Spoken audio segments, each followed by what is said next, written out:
Okay, നമുക്ക് start ചെയ്യാം. Hello, good evening everyone. Welcome to the webinar conducted by Westmont study abroad. ഒരുപാട് ആളുകളുടെ ആഗ്രഹമാണ് ACCA ക്വാളിഫിക്കേഷൻ നേടുക, പുറത്തുപോയി സെറ്റിൽ ആവുക എന്നതൊക്കെ. പ്രോപ്പറായി ഗൈഡ് ചെയ്യാൻ ആളില്ലാത്തത് കൊണ്ടും ഏറ്റവും അനുയോജ്യമായ കോഴ്സ് തിരഞ്ഞെടുക്കുന്നതിലെ പിഴവുകൾ കൊണ്ടും ആഗ്രഹങ്ങൾ പാതി വഴിയിൽ ഉപേക്ഷിക്കേണ്ടി വരുന്ന കുട്ടികളുടെ എണ്ണം കുറവല്ല. കേരളത്തിൽ തന്നെ ആദ്യമായി ഈ രണ്ട് ആഗ്രഹങ്ങളും കൂടെ ചേർത്ത് ACCA ഇൻ അബ്രോഡ് എന്ന കൺസെപ്റ്റ് ലോഞ്ച് ചെയ്തത് വെസ്റ്റ്മൗണ്ട് ആണ്. ഒരു മാസ്റ്റേഴ്സിനോടൊപ്പം തന്നെ ACCയുടെ 9 പേപ്പർ എക്സെപ്ഷൻ കുട്ടികൾക്ക് കിട്ടുന്നു. കഴിഞ്ഞ 3 വർഷങ്ങളായി നിരവധി കുട്ടികളുടെ എബ്രോഡ് സ്റ്റഡി എന്ന സ്വപ്നം സാധിച്ചു കൊടുക്കുവാൻ നമുക്ക് കഴിഞ്ഞിട്ടുണ്ട്. ACCA അയർലൻഡ് പഠിക്കുന്നതിനെ പറ്റിയും പഠനശേഷമുള്ള സാധ്യതകളെ പറ്റിയും ഒക്കെ നമുക്ക് പറഞ്ഞു തരാൻ കഴിഞ്ഞ 20 വർഷമായി അയർലൻഡിൽ സെറ്റിൽ ആയിട്ടുള്ള നോബൽ സർ നമ്മുടെ കൂടെ ജോയിൻ ചെയ്തിട്ടുണ്ട്. നമ്മുടെ സ്റ്റുഡൻസിന് അയർലൻഡിൽ എല്ലാ സപ്പോർട്ട്സും പ്രൊവൈഡ് ചെയ്ത് ഈ വർഷങ്ങളിലൊക്കെ സർ നമ്മുടെ കൂടെയുണ്ട്. അയർലൻഡ് എഡ്യൂക്കേഷനെ പറ്റിയും ഓപ്പർച്യൂണിറ്റീസിനെ പറ്റിയും ഒക്കെ നമുക്ക് കൂടുതൽ അറിയാൻ നമുക്ക് നോബൽ സാറിനോട് ചോദിക്കാം. Over to you sir. Okay, നമ്മൾ ഇന്ന് സംസാരിക്കുന്നത് അയർലൻഡ് എഡ്യൂക്കേഷനെ പറ്റിയാണ്. മെയിൻലി അയർലൻഡ് എഡ്യൂക്കേഷൻ, പിന്നെ സ്പെസിഫിക് ആയിട്ട് നമ്മൾ ACCയും കൂടെ കവർ ചെയ്ത് പോകും. അങ്ങനെയാണ് നമ്മളിന്ന് ചെയ്യുന്നത്. ഓക്കെ, അപ്പോഴും നിങ്ങൾ കുറേ കുട്ടികളെങ്കിലും വേറെ ഏതെങ്കിലും ഒരു എഡ്യൂക്കേഷൻ കൺസൾട്ടൻസിയുടെയോ അല്ലെങ്കിൽ ഈവൻ ഹയർ എഡ്യൂക്കേഷൻ അതോറിറ്റിയുടെയോ ഒരു പ്രസൻറ്റേഷൻ കേട്ടിട്ടുണ്ടാവും. ഒരുപക്ഷെ ഔട്ട് ഓഫ് ക്യൂരിയോസിറ്റി ആയിരിക്കും നിങ്ങളിവിടെ ഈ ഒരു പ്രസൻറ്റേഷൻ കേൾക്കാനായിട്ട് വന്നിരിക്കുന്നത്.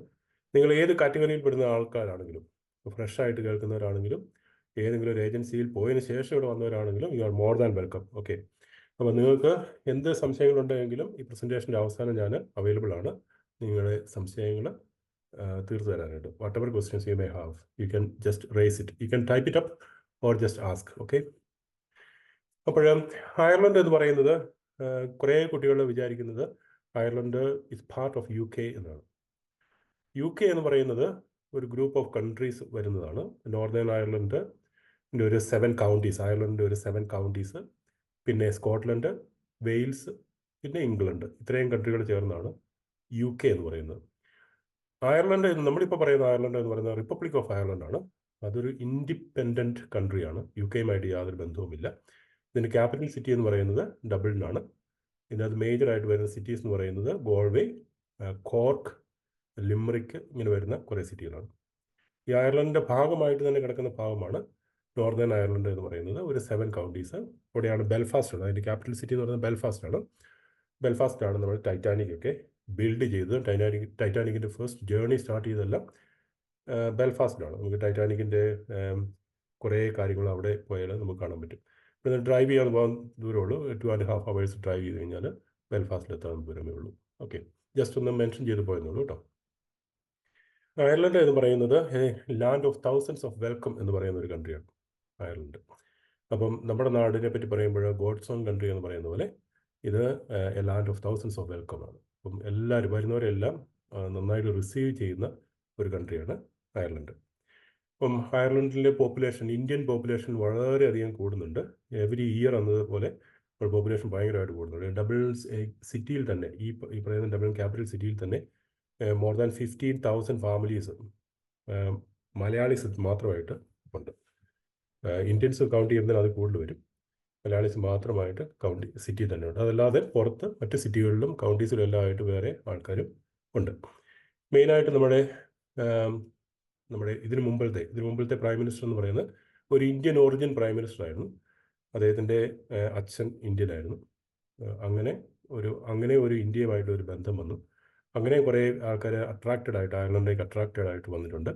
അതല്ലാതെ തന്നെ നോർത്ത് ഇന്ത്യൻസ് ഒരു 2000 സമയം തൊട്ട് അയർലൻഡിലേക്ക് മൈഗ്രേറ്റ് ചെയ്ത് തുടങ്ങിയിരുന്നു.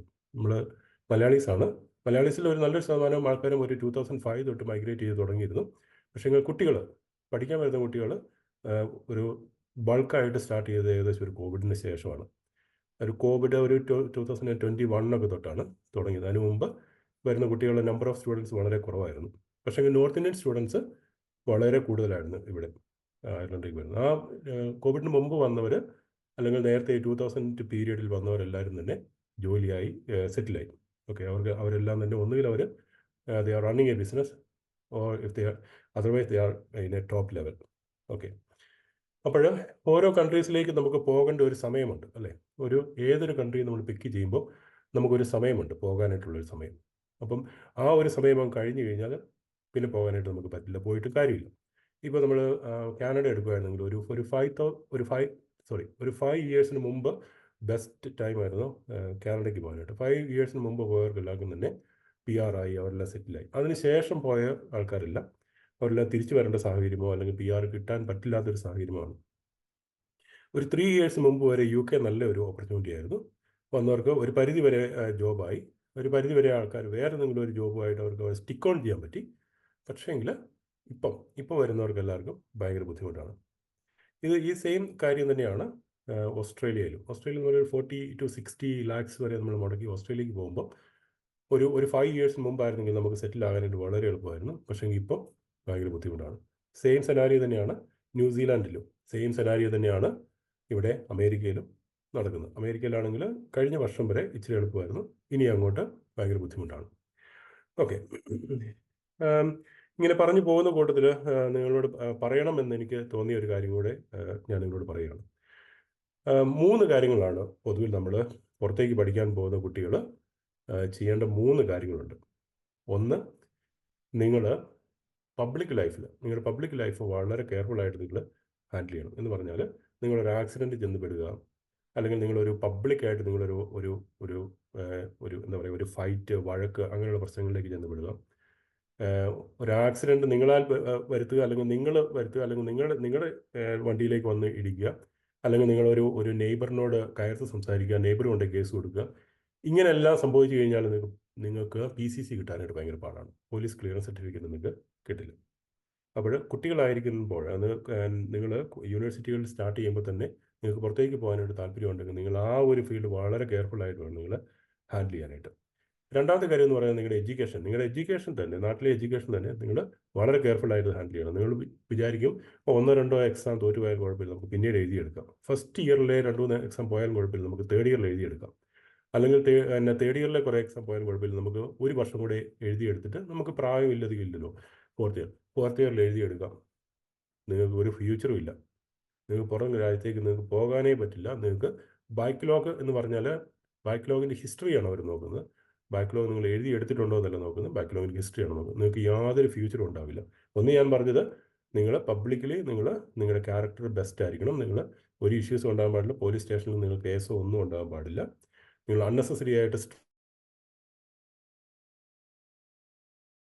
സ്ട്രൈക്ക് ഉണ്ടാകാൻ പോവുക, വണ്ടി തടയാൻ പോവുക, ഇങ്ങനെയുള്ള പ്രശ്നങ്ങളെല്ലാം നിങ്ങൾ വിചാരിക്കും നിങ്ങളൊരു കൂട്ടത്തിൽ, നിങ്ങളുടെ ഫ്രണ്ട്സിൻ്റെ കൂട്ടത്തിൽ ഒരു 10-100 കുട്ടികൾ ഇറങ്ങിയ കൂട്ടത്തിൽ നിങ്ങൾ ഇറങ്ങി അങ്ങ് ചെയ്തു, ആരും കണ്ടില്ല എന്ന് വിചാരിക്കും. പക്ഷേ നിങ്ങൾ PCCക്ക് ചെല്ലുമ്പോഴായിരിക്കും അവർ നിങ്ങളെ ഐഡൻറ്റിഫൈ ചെയ്യുന്നു, നിങ്ങൾക്ക് തരാതിരിക്കുന്നു. രണ്ടാമത്തെ കാര്യം എന്ന് പറയുന്നത് ബാക്ക്ലോഗാണ്. മൂന്നാമത്തെ കാര്യം എന്ന് പറയുന്നത് വളരെ പ്രധാനപ്പെട്ട ഒരു കാര്യമാണ്. ഇതൊന്നും അഡ്വൈസ് അല്ല, ജസ്റ്റ് ഒന്ന് പറഞ്ഞു പോകുന്നേ ഉള്ളൂ, നിങ്ങൾക്ക് അഡ്വൈസ് തരുന്നു എന്നൊന്നും വിചാരിക്കില്ല. മൂന്നാമത്തെ കാര്യം എന്ന് പറയുന്നത് സോഷ്യൽ മീഡിയ നിങ്ങളെങ്ങനെ ഹാൻഡിൽ ചെയ്യുന്നു എന്നുള്ളതാണ്. അപ്പോൾ അതിന് എക്സാമ്പിൾ പറയുകയാണെങ്കിൽ, ഇപ്പം US ഇമിഗ്രേഷൻ്റെ ഭാഗമായിട്ട് ഇപ്പം ഞാൻ നാളെ US പോവുകയാണ്, ഒരു ട്രാവലിന് പോവുകയാണ് എന്ന് വിചാരിക്കുക. അപ്പോൾ നമ്മുടെ നാട്ടിലെ പോലെയല്ല, ഇവിടെ US ഇമിഗ്രേഷൻ എന്ന് പറഞ്ഞു കഴിഞ്ഞാൽ US ഇമിഗ്രേഷൻ്റെ ഒരു വിങ് ഇവിടുത്തെ എയർപോർട്ടിൽ തന്നെയുണ്ട്. അയർലൻഡിൽ ഡയറക്റ്റ് ഫ്ലൈറ്റ് അമേരിക്കയിലേക്ക് പോകുമ്പോൾ ഇവിടെ നമ്മൾ അമേരിക്കൻ ഇമിഗ്രേഷൻ കഴിഞ്ഞിട്ടാണ് നമ്മൾ അങ്ങോട്ട് പോകുന്നത്. അപ്പോൾ നമ്മൾ ഇമിഗ്രേഷൻ അവിടെ ചെന്ന് കഴിയുമ്പോൾ നമ്മുടെ ഫോൺ വേണേൽ അവർക്ക് ചെക്ക് ചെയ്യാം. ഫോൺ മേടിച്ചിട്ട് അതിൻ്റെ പാസ്വേഡ് എന്താണെന്ന് ചോദിച്ചിട്ട് അവർക്ക് നമ്മുടെ സോഷ്യൽ മീഡിയ നമ്മളെങ്ങനെ ഹാൻഡിൽ ചെയ്യുന്നവർക്ക് അവിടെ ചെക്ക് ചെയ്യാൻ പറ്റും.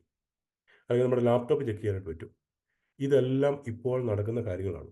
അപ്പോൾ നമ്മൾ വിചാരിക്കും, നമുക്ക് ഫേസ്ബുക്കിൽ ഒരാളെ തെറി പറയാം, അല്ലെങ്കിൽ നമുക്ക് മോശമായിട്ടൊരു കമൻ്റ് ഇടാം, ഇതൊന്നും ആരും കാണില്ല എന്ന് നമ്മൾ വിചാരിക്കരുത്. നമ്മൾ സോഷ്യൽ മീഡിയ ഹാൻഡിൽ ചെയ്യുമ്പോൾ നമ്മൾ വളരെ കെയർഫുൾ ആയിരിക്കണം. നമ്മളൊരു പുറത്തേക്ക് പോകാനായിട്ട് നമുക്ക് പ്ലാൻ ഉണ്ട് എങ്കിൽ, പുറം രാജ്യത്തേക്ക് പഠിക്കാനായിട്ട് പോകാനായിട്ട്, അല്ലെങ്കിൽ പുറം രാജ്യങ്ങളിൽ നമുക്ക് സെറ്റിൽ ആകാനായിട്ട് നമുക്ക് പ്ലാൻ ഉണ്ട് എങ്കിൽ, we have to be very careful when we comment on anything on social media. അത് ഏത് തരത്തിലുള്ള സോഷ്യൽ മീഡിയ, അത് ഫേസ്ബുക്ക് ആവാം, അത് ഇൻസ്റ്റഗ്രാം ആകാം, സ്നാപ്ചാറ്റ് ആകാം, എന്ത് സോഷ്യൽ മീഡിയയിലാവാം, നമ്മൾ ചെയ്യുന്ന കാര്യങ്ങൾ അവർക്ക് പെട്ടെന്ന് അത് ഫീഡ് ചെയ്തെടുക്കാനായിട്ട് പറ്റും. അവർക്ക് മുഴുവൻ അത് നാരോ ഡൗൺ ചെയ്തിട്ട് അവർക്ക് ആ ഡീറ്റെയിൽസ് മുഴുവൻ എടുക്കാൻ പറ്റും, നമ്മുടെ ഡീറ്റെയിൽസ്. ഇപ്പോൾ ഇപ്പം ഞാനെന്ന് പറയുന്ന വ്യക്തി ഇപ്പം അയർലൻഡിലെ ഒരു വീട്ടിലിരുന്ന് നമ്മളൊരു നാട്ടിലെ ഒരു കാര്യത്തിന് വേണ്ടി കമൻ്റ് ഇട്ടപ്പം ഞാൻ വിചാരിച്ചു ഞാൻ വളരെ സേഫ് ആയിരിക്കും ഇവിടെ എന്ന് വിചാരിച്ച് ഞാൻ കമൻ്റ് ഇട്ടു, കഴിഞ്ഞു പോയി. ഞാൻ സേഫ് അല്ല. ഞാൻ എവിടെയാണെന്നും ഞാൻ എവിടെ ഇരുന്നാണ് കമൻറ്റ് ചെയ്തതെന്നും എൻ്റെ ഏത് എന്താ പറയുക ഡിവൈസിലാണ് ഞാൻ കമൻറ്റ് ചെയ്തതെന്നും വരെ അവർക്ക് കണ്ടുപിടിക്കാനായിട്ട് പറ്റും. അപ്പോഴും ഈ 3 കാര്യങ്ങൾ വളരെ പ്രധാനപ്പെട്ട കാര്യങ്ങളായതുകൊണ്ട് ഞാനത് പറഞ്ഞു പോയി എന്ന് മാത്രമേ ഉള്ളൂ. നിങ്ങൾക്ക് സ്വീകരിക്കാൻ പറ്റുന്ന കേസാണെങ്കിൽ തീർച്ചയായിട്ടും നിങ്ങളത് സ്വീകരിക്കുക. ഓക്കെ, ഇനി തിരിച്ച് നമ്മുടെ പ്രസൻറ്റേഷനിലേക്ക് വന്നു കഴിഞ്ഞാൽ അയർലൻഡ് എഡ്യൂക്കേഷൻ പറയുന്നത് ദ ബെസ്റ്റ് എഡ്യൂക്കേഷൻ ആണെന്ന് പറയാൻ കാരണം അയർലൻഡിൽ ഡിപ്ലോമ കൊടുക്കുന്നില്ല എന്നുള്ളതാണ്. ഇവിടെ മാസ്റ്റേഴ്സ് മാത്രമേ പ്രൊവൈഡ് ചെയ്യുന്നുള്ളൂ. ഒരു നമ്മൾ ഇതിനേക്കാളും ഫീസ് മുടക്കി ഒരു 20 lakhs ഒക്കെ മുടക്കി നമ്മൾ കാനഡയിൽ പോയി കഴിഞ്ഞാൽ നമുക്ക് കിട്ടുന്നത് ഡിപ്ലോമയാണ്. അതും നമ്മൾ പഠിച്ചതിൻ്റെ കണ്ടിന്യൂവേഷൻ അല്ല. അയർലൻഡ് എന്ന് പറയുമ്പോൾ എപ്പോഴും അവർ നോക്കുന്ന പ്രധാനപ്പെട്ട കാര്യം എന്ന് പറയുന്നത് നമ്മൾ പഠിച്ചതിൻ്റെ കോഴ്സിൻ്റെ കണ്ടിന്യൂവേഷനാണ് അവർ നോക്കുന്നത്. ഇപ്പോൾ നമ്മൾ കെമിക്കൽ എഞ്ചിനീയറിംഗ് ആണ് പഠിച്ചിരിക്കുന്നതെങ്കിൽ കെമിക്കൽ എഞ്ചിനീയറിംഗിൻ്റെ തന്നെ മാസ്റ്റേഴ്സാണ് നോക്കുന്നത്. നമ്മൾ മെക്കാനിക്കൽ എഞ്ചിനീയറിംഗ് ആണെങ്കിൽ നമ്മൾ മെക്കാനിക്കൽ എഞ്ചിനീയറിംഗിന് തന്നെ മാസ്റ്റേഴ്സാണ് ഇവിടെ കൊടുക്കുള്ളൂ. ഇത് മാത്രമേ നമുക്ക് എടുക്കാൻ പറ്റുള്ളൂ. യൂണിവേഴ്സിറ്റികൾ നമ്മൾ ഓഫർ നമുക്ക് തരുള്ളൂ. പിന്നെ നമ്മൾക്ക് കിട്ടുന്നത് എന്ന് പറഞ്ഞാൽ മാസ്റ്റേഴ്സ് തന്നെയാണ്. നമ്മൾ 1 year മാസ്റ്റേഴ്സാണ് നമുക്ക് കിട്ടുന്നത്. ഓക്കെ, നമുക്ക് 2 വർഷം സ്റ്റേ ബാക്കും കിട്ടും. അപ്പോൾ ഇവിടുത്തെ യൂണിവേഴ്സിറ്റികളെല്ലാം തന്നെ ഒരു 100 യൂണിവേഴ്സിറ്റി വേൾഡ് വൈഡ് യൂണിവേഴ്സൽ ആയിട്ട് നോക്കുമ്പോൾ ഒന്നുകിൽ 100, 200, 300 ആ ഒരു റേഞ്ചിൽ റാങ്കിങ് ഉള്ള യൂണിവേഴ്സിറ്റികളാണ് അയർലൻഡിലെ എല്ലാ യൂണിവേഴ്സിറ്റികളും. ഇവിടെ പഠിച്ചു കഴിഞ്ഞാൽ നമ്മൾ നാട്ടിൽ ചെന്ന് കഴിഞ്ഞാൽ അത് റെക്കഗ്നേഷൻ ഉണ്ടോ അങ്ങനെ ഒരു ചോദ്യമേ ഇല്ല. കാരണം ഈ എല്ലാ യൂണിവേഴ്സിറ്റികളും 300 റാങ്ക് വരുന്ന യൂണിവേഴ്സിറ്റികൾ നമ്മുടെ നാട്ടിലുണ്ടോ? ഈ IIT മദ്രാസ് അല്ലെങ്കിൽ ഖോരഗ്പൂർ ഒക്കെ തന്നെ ഈ 100 വരുന്നില്ല, റാങ്കിങ്ങിൽ 100 വരുന്നില്ല. അതെല്ലാം വളരെ എന്താ പറയുക പ്രീമിയർ ആയിട്ടുള്ള എഡ്യൂക്കേഷൻ ഇൻസ്റ്റിറ്റ്യൂഷൻസ് ആണ് ഇന്ത്യയിൽ. പക്ഷേങ്കിൽ അതൊന്നും തന്നെ ഈ പറയുന്ന റാങ്കിങ്ങിൽ വരുന്നില്ല. ഇപ്പം മദ്രാസിലെ ലയോള കോളേജ് ഇതൊന്നും റാങ്കിങ് വരുന്നില്ല. നമ്മുടെ നാട്ടിലെ വളരെ ഫേമസ് ആയിട്ടുള്ള ഒരു കോളേജാണ് ലയോള കോളേജ് മദ്രാസിൽ. ജസ്യൂട്ട്സ് പ്രീസ്റ്റ് റൺ ചെയ്യുന്ന കോളേജാണ്, വരുന്നില്ല. ക്രൈസ്റ്റ് കോളേജ് ബാംഗ്ലൂർ, ക്രിസ്തു ജ്യോതി ബാംഗ്ലൂർ ഇതൊന്നും തന്നെ ഈ റാങ്കിങ്ങിൽ വരുന്ന യൂണിവേഴ്സിറ്റികളല്ല. അപ്പം നമ്മൾ സംസാരിക്കുന്ന അയർലൻഡ് യൂണിവേഴ്സിറ്റികളെല്ലാം തന്നെ ഫസ്റ്റ് 100 വരുന്നത്, 200 വരുന്നത്, 300 വരുന്ന യൂണിവേഴ്സിറ്റികളെ പറ്റി മാത്രമാണ് നമ്മൾ സംസാരിക്കുന്നത്. ഓക്കെ, ഇവിടെ പഠിച്ചിറങ്ങി കഴിഞ്ഞാൽ അതിൻ്റേതായ ഒരു ബെനിഫിറ്റ് ഉണ്ട്. ഒന്നുകിൽ നമ്മൾ ഇവിടെ വർക്ക് ചെയ്യാനായിട്ട്, അല്ലെങ്കിൽ നാട്ടിൽ തിരിച്ച് ചെന്ന് ഇന്ത്യയിൽ വർക്ക് ചെയ്യാനായിട്ട്, അല്ലെങ്കിൽ മിഡിൽ ഈസ്റ്റിൽ വർക്ക് ചെയ്യാനായിട്ട്, ഏത് കൺട്രിയിലും നമ്മൾ വർക്ക് ചെയ്യാനായിട്ട് നമുക്ക് ഇവിടെ നിന്നുള്ള ഒരു ക്വാളിഫിക്കേഷൻ വളരെ ഇമ്പോർട്ടൻ്റ് ആണ്. ഓക്കെ, പിന്നെ ക്വാളിഫിക്കേഷൻ കഴിഞ്ഞതിന് തിരിച്ച് വന്നതിന് ശേഷം നമ്മളിവിടെ വന്നതിന് ശേഷം പല കുട്ടികളും ചോദിക്കുന്ന ഒരു ചോദ്യമാണ് നമുക്ക് പാർട്ട് ടൈം ജോബ് കിട്ടുമോ, നമുക്ക് അക്കോമഡേഷൻ കിട്ടുമോ എന്നുള്ള ചോദ്യങ്ങൾ. പാർട്ട് ടൈം ജോബ് കിട്ടുമോ എന്ന് ചോദിച്ചു കഴിഞ്ഞാൽ തീർച്ചയായിട്ടും കിട്ടും. നമുക്ക് ഇപ്പം ലോകത്ത് യൂറോപ്പിൽ ഒരു യുദ്ധം നടക്കുന്നുണ്ടെന്നുള്ള കാര്യം നിങ്ങൾക്കറിയാമല്ലോ.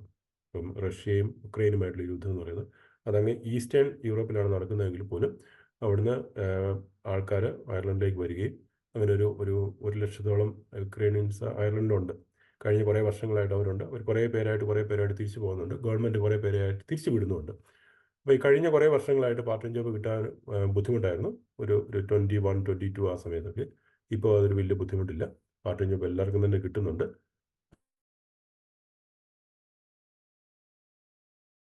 നമുക്ക് അറിയാമല്ലോ, നമുക്ക് ഒരു യൂറോപ്യൻ കൺട്രിയിൽ നമ്മൾ വന്നു കഴിഞ്ഞാലും ജോബ് ഇങ്ങോട്ട് കൊണ്ടുതരില്ല. നമ്മൾ ഇറങ്ങി, നമ്മൾ അന്വേഷിച്ച്, നമ്മൾ റെഫറൻസ് ചോദിച്ച് നമ്മൾ പോയാൽ മാത്രമേ നമുക്ക് ജോബ് കിട്ടുള്ളൂ. അങ്ങനെ ഒരു ബുദ്ധിമുട്ട് ഒഴിച്ച് ജോബ് കിട്ടാനായിട്ട് യാതൊരു ബുദ്ധിമുട്ടുമില്ല. 13.5 നമുക്ക് വേജ് വരുന്നുണ്ട്. മിനിമം വേജ് ആയിട്ട് 13.5 വരുന്നുണ്ട്. നമ്മുടെ എക്സ്പെൻസ് മീറ്റ് ചെയ്ത് പോകാനായിട്ട് തീർച്ചയായിട്ടും നമ്മൾ പാർട്ട് ടൈം ജോബ് കൊണ്ട് നമുക്ക് തീർച്ചയായിട്ടും സാധിക്കും. ഓക്കെ, പിന്നെ ഉള്ളതെന്ന് പറയുന്നത് ഓപ്പർച്യൂണിറ്റീസ് ആണ്. അയർലൻഡിലെ ഓപ്പർച്യൂണിറ്റീസ് എന്ന് പറയുന്നത് എന്തുകൊണ്ടാണ് അയർലൻഡ് ഓപ്പർച്യൂണിറ്റീസ് വരുന്നത് എന്താണെന്ന് ചോദിച്ചു കഴിഞ്ഞാൽ, ഒന്ന്, ഇത് ഒരു 27 യൂറോപ്യൻ യൂണിയനിൽ പെടുന്ന ഒരു കൺട്രിയാണ്. രണ്ട്, ഇംഗ്ലീഷ് സ്പീക്കിംഗ് കൺട്രിയാണ്. അപ്പോൾ ഇവിടെ എല്ലാ ഓപ്പർച്യൂണിറ്റീസും ഉണ്ട്. എല്ലാ കമ്പനികളും മെയിനായിട്ടുള്ള ഈ പറയുന്ന ഗൂഗിളിൻ്റെയോ അല്ലെങ്കിൽ മൈക്രോസോഫ്റ്റ് എന്ന് പറയുന്ന മേജർ ആയിട്ടുള്ള കമ്പനീസിൻ്റെ എല്ലാം പ്രസൻസ്, അതിൻ്റെ head office, European head office അയർലൻഡിലാണുള്ളത്. പിന്നെ ഫാർമസ്യൂട്ടിക്കൽ കമ്പനികളുടെ എല്ലാം ഒരു ഹബ്ബാണ് അയർലൻഡ് എന്ന് പറയുന്നത്. അപ്പോൾ അങ്ങനെയാണ് ഓപ്പർച്യൂണിറ്റീസ് വരുന്നത്. അയർലൻഡിൽ പോപ്പുലേഷൻ എന്ന് പറയുന്നത് ഒരു 55 lakhs അത്ര ആൾക്കാരെ അയർലൻഡിലുള്ളൂ. കമ്പനികളുടെ എണ്ണവും ഓപ്പർച്യൂണിറ്റീസും വെച്ച് നോക്കുമ്പോൾ പോപ്പുലേഷൻ വളരെ കുറവാണ്. അങ്ങനെയാണ് നമുക്ക് ഓപ്പർച്യൂണിറ്റീസ് ഉള്ളതും ഇവിടെ നമുക്ക് സെറ്റിൽ ആവാനായിട്ട് പറ്റുന്നതും.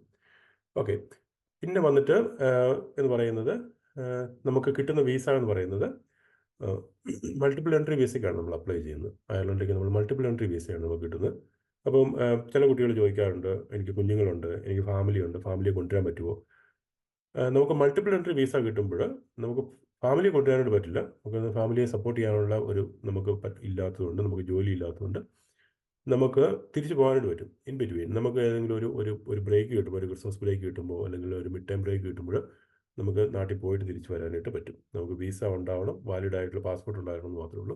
പക്ഷേ ഫാമിലി ഇങ്ങോട്ട് കൊണ്ടുവരാനായിട്ട് പറ്റില്ല. അതേസമയം നമ്മളൊരു കോഴ്സ് കഴിഞ്ഞതിന് ശേഷം നമുക്ക് 2 ഇയർ സ്റ്റേ ബാക്കിൻ്റെ സമയത്ത് നമുക്ക് ഒരു ജോലിയിൽ നമ്മൾ ലാൻഡ് ചെയ്യുകയും നമ്മൾ 21 മന്ത്സ് 2 എംപ്ലോയറുടെ കീഴിൽ 11 പിന്നെ വരുന്ന ഒരു 10 11 മന്ത്സും പിന്നെ ഒരു 10 മന്ത്സും നമ്മൾ 2 എംപ്ലോയറുടെ കീഴിൽ നമ്മൾ വർക്ക് ചെയ്യുകയും നമ്മുടെ റിക്വയർമെൻറ്റ്സ് മീറ്റ് ചെയ്യുകയും ചെയ്ത് കഴിഞ്ഞാൽ നമുക്ക് PR കിട്ടും. PR കിട്ടിക്കഴിഞ്ഞാൽ നമുക്ക് നമ്മുടെ ഫാമിലി ഇങ്ങോട്ട് കൊണ്ടുവരാൻ പറ്റും.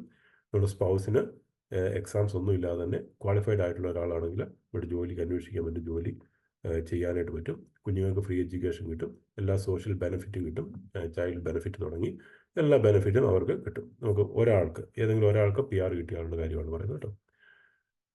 പിന്നെ ഇത്രയാണ് എനിക്ക് നട്ഷലായിട്ട് പറയാനുള്ളത്.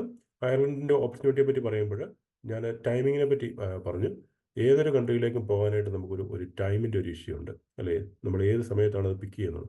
ഇപ്പോൾ കോവിഡിൻ്റെ സമയത്ത് 2020 എൻ്റെ അടുത്ത് വന്ന കുട്ടികൾക്ക്, എൻ്റെ അടുത്ത് പ്രോസസ്സ് ചെയ്യാൻ വന്ന കുട്ടികളിൽ എനിക്ക് തോന്നുന്നു ഒരു 10-ൽ കൂടുതലോളം കുട്ടികൾ ട്രാവൽ ചെയ്തില്ല. കോവിഡിൻ്റെ ഇഷ്യൂ എന്ന് പറഞ്ഞുകൊണ്ട് അവർ പിന്നത്തേക്ക് അത് മാറ്റി വെച്ചു. കോവിഡിൻ്റെ ആ സമയത്ത് അവിടുന്ന് ട്രാവൽ ചെയ്ത് ഇവിടെ വന്ന കുട്ടികൾക്കെല്ലാം കോവിഡിന് ശേഷം വല്ലാത്ത ഓപ്പണിംഗ് ആയിരുന്നു. ഇവിടെ എല്ലാ ഫീൽഡിലും വളരെയധികം ഓപ്പണിംഗ് വന്നതുകൊണ്ട് അവർക്കെല്ലാം പെട്ടെന്ന് ജോബ് കിട്ടി, PR-ഉം പെട്ടെന്ന് കിട്ടി, അവരെല്ലാം സെറ്റിലാവുകയും ചെയ്തു പെട്ടെന്ന്. അപ്പം ഞാൻ നിങ്ങളെ പേടിപ്പിക്കാൻ വേണ്ടി പറയുന്നില്ല, പക്ഷേ ഞാൻ പറയുന്ന ഇത്രേ ഉള്ളൂ. നിങ്ങൾ പുറത്തേക്ക് പഠിക്കാനായിട്ട് പോകാനായിട്ട് പ്ലാൻ ചെയ്തുവെങ്കിൽ നിങ്ങൾ ഒരിക്കലും അത് പോസ്റ്റ്പോൺ ചെയ്ത് പോകരുത്. കാരണം ഇമിഗ്രേഷൻ പോളിസീസ്, കൺട്രിയിലെ റൂൾസ് ഇതെല്ലാം പെട്ടെന്ന് തന്നെ മാറും. അതുകൊണ്ട് നമുക്ക് ഒരു തീരുമാനം എടുത്തിട്ടുണ്ട്, പ്രൊസീഡ് ചെയ്യാനായിട്ട് നമ്മളൊരു തീരുമാനം എടുത്തിട്ടുണ്ടെങ്കിൽ നമ്മൾ പ്രൊസീഡ് ചെയ്യുക, ഇമ്മീഡിയറ്റ് ആയിട്ട് പ്രൊസീഡ് ചെയ്യുക. അത് പോസ്റ്റ്പോൺ ചെയ്ത് പോകരുത്. പോസ്റ്റ്പോൺ ചെയ്ത് പോയി കഴിഞ്ഞാൽ പിന്നീട് നമുക്ക് യാത്ര ചെയ്യാൻ പറ്റാതെ വരും. ഈവൻ നമുക്ക് വീസ കിട്ടി ഇവിടെ വന്നാൽ പോലും നമുക്ക് പല ബുദ്ധിമുട്ടുകളും നേരിടേണ്ടി വരും. ഒരു പക്ഷേ നമുക്ക് പോക്ക് തന്നെ പറ്റില്ലാതെ വരും. ഇപ്പോൾ കഴിഞ്ഞ വർഷം അമേരിക്കയ്ക്ക് പോകാനായിട്ട് പ്ലാൻ ചെയ്തവർ 1 വർഷം കൊണ്ട് നീട്ടിവെച്ചവർക്ക് ആർക്കും തന്നെ ഇപ്പോൾ പോകാൻ പറ്റാത്ത അവസ്ഥയാണ്. അതുപോലെ തന്നെയാണ് UK കാര്യം പറഞ്ഞാൽ, ഏത് കൺട്രിയുടെ കാര്യം പറഞ്ഞാൽ നമ്മളൊരു കൺട്രി നമ്മളെ വെൽക്കം ചെയ്യുന്ന സമയത്ത് നമ്മൾ കയറി വരിക, എന്നിട്ട് കയറി വന്നതിന് ശേഷം വളരെ സീരിയസ് ആയിട്ട് നമ്മൾ പഠിക്കുന്നിട്ട് സീരിയസ് ആയിട്ട് തന്നെ വർക്ക് ചെയ്യുക, പാർട്ട് ടൈം ജോബ് ചെയ്യുക. കോഴ്സ് കഴിഞ്ഞതിന് ശേഷം വളരെ സീരിയസ് ആയിട്ട് തന്നെ നമ്മൾ ജോബ് സെർച്ച് ചെയ്യുക, ജോബിലേക്ക് ലാൻഡ് ചെയ്യുക, പെട്ടെന്ന് തന്നെ PR-ലേക്ക് എത്തുക. നമുക്ക് എപ്പോഴും നമ്മൾ വളരെയധികം എന്താ പറയുക, ഫോക്കസ്ഡ് ആയിട്ട് നമ്മൾ തന്നെയാണ് നമ്മൾ മുന്നോട്ട് പോകാനായിട്ട്. ഒത്തിരി അധികം ഡിസ്ട്രാക്ഷൻസ് ഉണ്ടാകും, അല്ലേ? ഇവിടെ ഒരു ഇംഗ്ലീഷ് സ്പീക്കിംഗ് കൺട്രിയിലോട്ടൊക്കെ വന്നു കഴിഞ്ഞാൽ, പ്രത്യേകിച്ച് ഡബ്ലിൻ പോലുള്ള ഒരു ക്യാപിറ്റൽ സിറ്റിയിലേക്ക് വന്നു കഴിഞ്ഞാൽ ഡിസ്ട്രാക്ഷൻ എന്ന് പറഞ്ഞു കഴിഞ്ഞാൽ ഡിസ്ട്രാക്ഷനേ ഉള്ളൂ. നമുക്ക് ഏത് രീതിയിൽ വേണമെങ്കിലും നശിച്ചു പോകാനുള്ള എല്ലാ സാഹചര്യങ്ങളും ഉണ്ട്. പക്ഷേങ്കിൽ വളരെ കമ്മിറ്റഡ് ആയിട്ട് വളരെ ഹാർഡ് വർക്ക് ചെയ്യുന്ന കുറേ കുട്ടികളെ ഞാൻ കണ്ടിട്ടുണ്ട്. അപ്പം അത് മാത്രമാണ് നിങ്ങളോടും പറയാനുള്ളത്. നിങ്ങൾ ഫോക്കസ്ഡ് ആയിരിക്കുക, നിങ്ങൾക്ക് ഒരു എയിം ഉണ്ടായിരിക്കുക ലൈഫിൽ. നിങ്ങൾ കയറി പോരണമെന്ന് ആഗ്രഹമുണ്ടെങ്കിൽ പെട്ടെന്ന് തന്നെ നിങ്ങൾ കയറി പോരുക. എന്നിട്ട് നിങ്ങൾ പെട്ടെന്ന് തന്നെ കോഴ്സ് കംപ്ലീറ്റ് ചെയ്തതിന് ശേഷം ജോബിന് സെർച്ച് ചെയ്ത് തുടങ്ങുക. ഓക്കെ, അത്രയും കാര്യങ്ങളാണ് എനിക്ക് നട്ഷലായിട്ട് പറയാനുള്ളത്. ഇനി നിങ്ങളുടെ Q&A ക്വസ്റ്റ്യൻ ഞാൻ എടുക്കാം. അതിനുശേഷം നിങ്ങൾ what ever questions you may have just ask.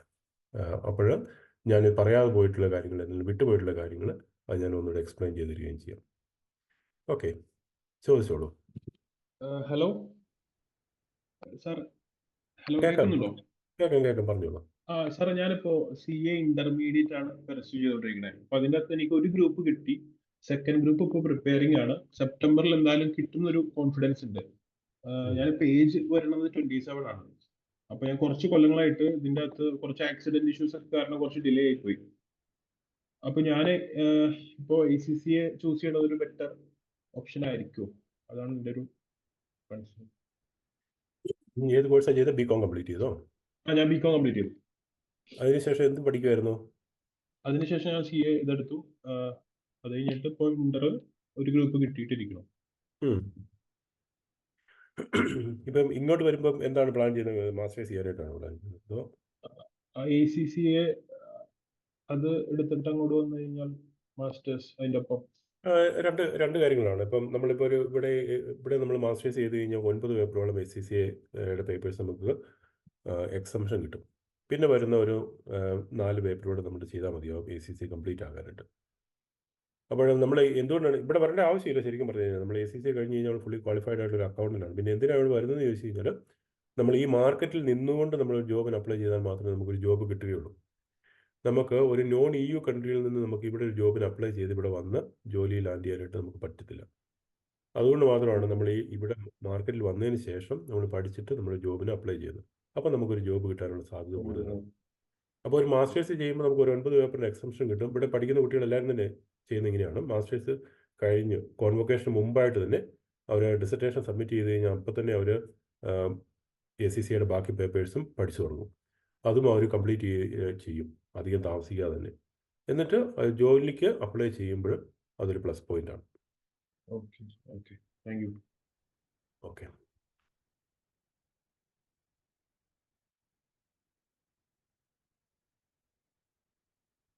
ചോദിച്ചോളൂ.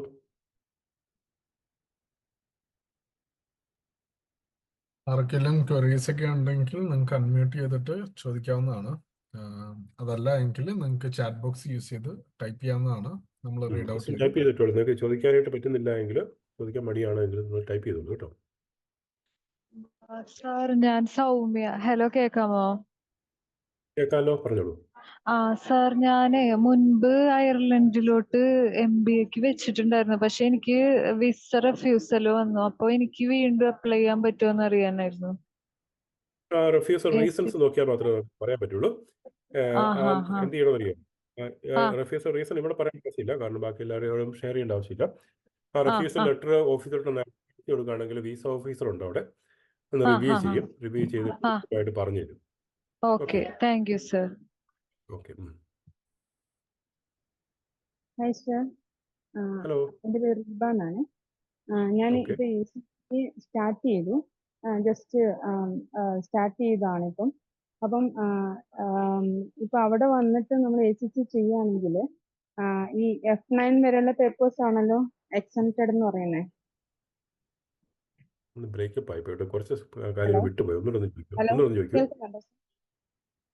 ഹലോ, കേൾക്കുന്നുണ്ടോ? കേൾക്കാം, ചോദിച്ചോളൂ. സർ, ഞാൻ ആക്ച്വലി ഇപ്പൊ ACC സ്റ്റാർട്ട് ചെയ്തു ഇവിടെ വന്നിട്ട്. അപ്പം MBA ക്വാളിഫൈഡ് ആണ്. BCom കഴിഞ്ഞു, MBA ക്വാളിഫൈഡ് ആണ്. ഫസ്റ്റ് പേപ്പർ ഞാൻ F9 വരെയുള്ള പേപ്പേഴ്സ് എക്സംപ്റ്റഡ് ആണെന്നാണല്ലോ പറഞ്ഞത് അവിടെ വന്ന് പോസ്റ്റ് ചെയ്യുമ്പോൾ. അതെ. അപ്പം ഈ F9 വരെയുള്ള പേപ്പേഴ്സ് നമ്മൾ ഈ എടുക്കുന്ന മാസ്റ്റേഴ്സ് പ്രോഗ്രാമിൽ ഇൻക്ലൂഡഡ് ആയിരിക്കും എന്ന് വെച്ച് കഴിഞ്ഞാൽ അതിന്റെ കണ്ടന്റും ഈ F9 വരെയുള്ള എന്താ പറയാ കാര്യങ്ങൾ ഈ മാസ്റ്റേഴ്സിൽ ഇൻക്ലൂഡ് ആയതുകൊണ്ടായിരിക്കും ഈ എക്സംഷൻസ് നമുക്ക് അവൈലബിൾ ആയിട്ട് കിട്ടുന്നത്. കറക്റ്റ്, അത് തന്നെയാണ്. അതായത് നമ്മൾ നമ്മൾ F9 വരെയുള്ള പേപ്പേഴ്സ് ഈ പറയുന്ന മാസ്റ്റേഴ്സിൻ്റെ അത് ഇൻക്ലൂഡഡ് ആയതുകൊണ്ടാണ് ACC നമുക്ക് 9 പേപ്പറിൻ്റെ എക്സംഷൻ തരുന്നത്. അങ്ങനെയാണല്ലോ. നമ്മളത് ACC അത് റിവ്യൂ ചെയ്തിട്ടാണ് ACC എക്സംഷൻ കൊടുക്കുന്നത് കേട്ടോ. ഓക്കെ, അപ്പൊ ഒരു കാര്യം കൂടെ സാർ, ഇപ്പൊ നമ്മൾ ചില കമ്പനീസ് നമുക്ക് എക്സംഷൻ അവൈലബിൾ ആണെങ്കിൽ ചില കമ്പനീസ് അത് അക്സെപ്റ്റ് ചെയ്യാറില്ല. എക്സംഷൻ പേപ്പേഴ്സ് പാസ് ചെയ്തതിന് ശേഷം അവർ കമ്പനിയിൽ ചില കമ്പനി എടുക്കാറുള്ളൂ. അപ്പൊ അങ്ങനത്തെ എന്തെങ്കിലും ഒരു കേസസ് സിറ്റുവേഷൻസ് വരുമോ നമ്മൾ അവിടെ വന്നിട്ട് ചെയ്തതിന് ശേഷം? കാരണം F11 പേപ്പേഴ്സ് ആയിരിക്കുമല്ലോ അടുത്ത 4 പേപ്പേഴ്സ് അല്ലേ നമ്മൾ എഴുതിയെടുക്കുന്നത്. ഈ എക്സംഷൻ വരുന്ന കേസില് ഈ എക്സംഷൻ പേപ്പേഴ്സിന്റെ ആ ഒരു ഇതുകൊണ്ട് നമുക്ക് ജോലിയുടെ സാധ്യതകൾ കുറയുമോ? അങ്ങനത്തെ എന്തെങ്കിലും പ്രശ്നം? ഇല്ല, അതൊരിക്കലും ഇല്ലല്ലോ. നമുക്ക് എക്സംഷൻ എന്ന് പറയുന്നത് നമുക്ക് ഈ കോഴ്സ് കംപ്ലീറ്റ് ചെയ്ത് കഴിയുമ്പോൾ തന്നെ നമുക്ക് എക്സംഷൻ നമ്മൾ FCC രജിസ്റ്റർ ചെയ്ത് കഴിയുമ്പോൾ നമുക്ക് എക്സംഷൻ ആ വെബ്സൈറ്റിൽ തന്നെ കാണിക്കുകയാണ് ചെയ്യുന്നത്. അതോടൊപ്പം തന്നെ കാണിക്കും. അതോടൊപ്പം തന്നെ നമ്മുടെ മാസ്റ്റേഴ്സ്, നമ്മുടെ എക്സംഷൻ്റെ കാര്യം പറയുകയേ വേണ്ട. കാരണം നമുക്ക് നമ്മുടെ മാസ്റ്റേഴ്സ് വെച്ചിട്ടാണ് നമ്മൾ അപ്ലൈ ചെയ്യുന്നത്. അതിനുശേഷം നമ്മൾ അതാണല്ലോ ഞാൻ പറഞ്ഞത്, ഇവിടെ മാസ്റ്റേഴ്സ് പഠിക്കുന്ന കുട്ടികൾ കോഴ്സ് കംപ്ലീറ്റ് ചെയ്ത് കഴിഞ്ഞാൽ കോൺവൊക്കേഷന് മുമ്പ് തന്നെ അവർ ആ 4 പേപ്പർ എഴുതിയെടുക്കുന്ന പ്രോസസ്സ് തുടങ്ങും. അവരെ കോഴ്സ് പെട്ടെന്ന് തന്നെ അത് കംപ്ലീറ്റ് ചെയ്യും, ആ ഒരു ഫ്ലോയിൽ തന്നെ അങ്ങ് പോകാനായിട്ട്. കാരണം അത്രയും നാൾ മാസ്റ്റേഴ്സ് പഠിച്ചതിന് ശേഷം ഒരു ബ്രേക്ക് വന്നു കഴിഞ്ഞാൽ പല കാര്യങ്ങളും അവർ വിട്ടുപോകുന്നുണ്ട്. ആ മാസ്റ്റേഴ്സ് പഠിച്ച ആ ഒരു ഫ്ലോയിൽ തന്നെ അവർ ബാക്കിയുള്ള 4 പേപ്പറിനും കൂടെ അങ്ങ് എഴുതിയെടുക്കുകയാണ് ചെയ്യുന്നത്. ഒരു നല്ലൊരു ശതമാനം കുട്ടികളും അങ്ങനെ തന്നെയാണ് ചെയ്യുന്നത്.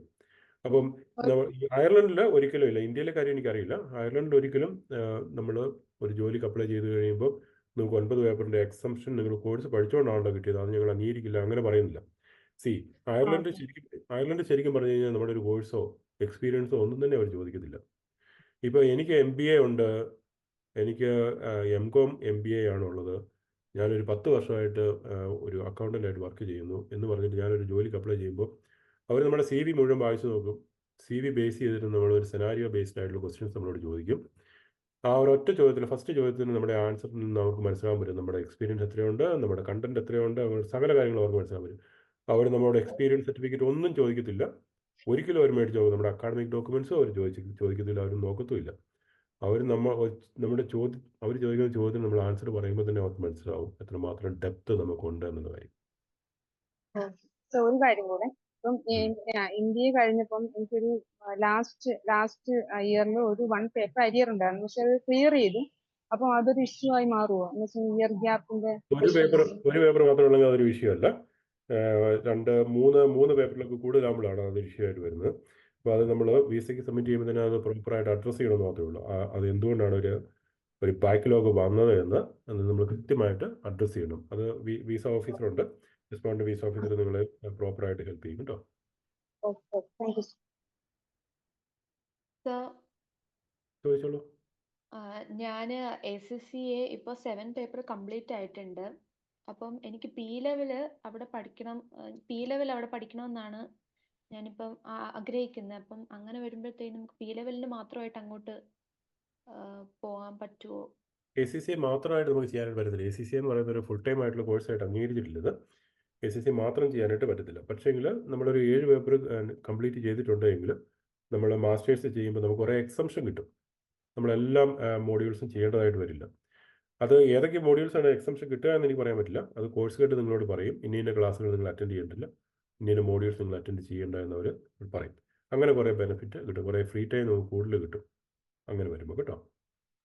അപ്പോൾ മാസ്റ്റേഴ്സിന് വേണ്ടിയിട്ട് നമ്മൾ മാസ്റ്റേഴ്സ് ആയിട്ട് പോകണമല്ലേ, കോഴ്സ് എടുത്ത് പോകണം? തീർച്ചയായിട്ടും. നമ്മളൊരു മാസ്റ്റേഴ്സ് ചെയ്യുമ്പോഴേ ഉള്ള ബെനിഫിറ്റ് എന്താണെന്ന് ചോദിച്ചു കഴിഞ്ഞാൽ, ഒന്ന് നമുക്കൊരു മാസ്റ്റേഴ്സ് അക്കൗണ്ടിങ്ങിൽ ഒരു മാസ്റ്റേഴ്സ് നമുക്കുണ്ടാവും. 2 നമ്മൾ ഈ മാർക്കറ്റിൽ വരും. നമ്മൾ ഈ മാർക്കറ്റിൽ നിന്നുകൊണ്ടായിരിക്കും നമ്മൾ ജോബിന് അപ്ലൈ ചെയ്യുന്നത്. യൂറോപ്പിൻ്റെ പ്രത്യേകത എന്താണെന്ന് ചോദിച്ചു കഴിഞ്ഞാൽ, ഒരു ജോബ് ഓപ്പർച്യൂണിറ്റി വന്നു കഴിഞ്ഞാൽ അവരാദ്യം യൂറോപ്പിൽ നോക്കും അതിന് സഫീഷ്യൻ്റ് ആയിട്ടുള്ള കാൻഡിഡേറ്റ്സ് ഉണ്ടോ എന്ന് അവരിവിടെ ആദ്യം അന്വേഷിക്കും. ഓക്കെ, അതിനുശേഷം ഇവിടെ ഇല്ല എങ്കിൽ അവർ യൂറോപ്പ് നോക്കും. അയർലൻഡിന് പുറത്ത് യൂറോപ്പിൽ എവിടെയെങ്കിലും ഉണ്ടെന്ന്.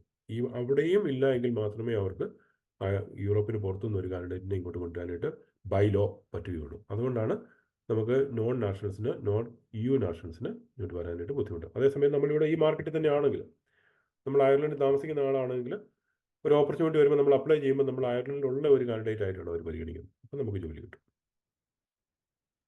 അപ്പോൾ പി ലെവൽ അതിൻ്റെ കൂടെ പഠിക്കണം എന്നാണോ? നമ്മളിപ്പം മാസ്റ്റേഴ്സ് ചെയ്യുക എന്നുള്ളതാണ്. ഇവിടെ വന്നു കഴിയുമ്പോൾ മാസ്റ്റേഴ്സ് ചെയ്യുക എന്നുള്ളതാണ് നമ്മുടെ എയിം എന്ന് പറയുന്നത്. മാസ്റ്റേഴ്സ് ചെയ്തതിന് ശേഷം എത്ര ബാക്കിയുണ്ട്, എത്ര പേപ്പർ ബാക്കിയുണ്ടെന്നാണ് പിന്നെ നോക്കുന്നത്. അത് നമ്മൾ ക്ലിയർ ചെയ്യാന്നുള്ളതാണ്. Okay sir, thank you. മനസ്സിലായോ? ഓക്കെ ആയിരുന്നോ? മനസ്സിലായി. ഓക്കെ. ഓക്കെ, ശരി. ഹലോ സാർ, എൻ്റെ പേര് ബേലിസ്.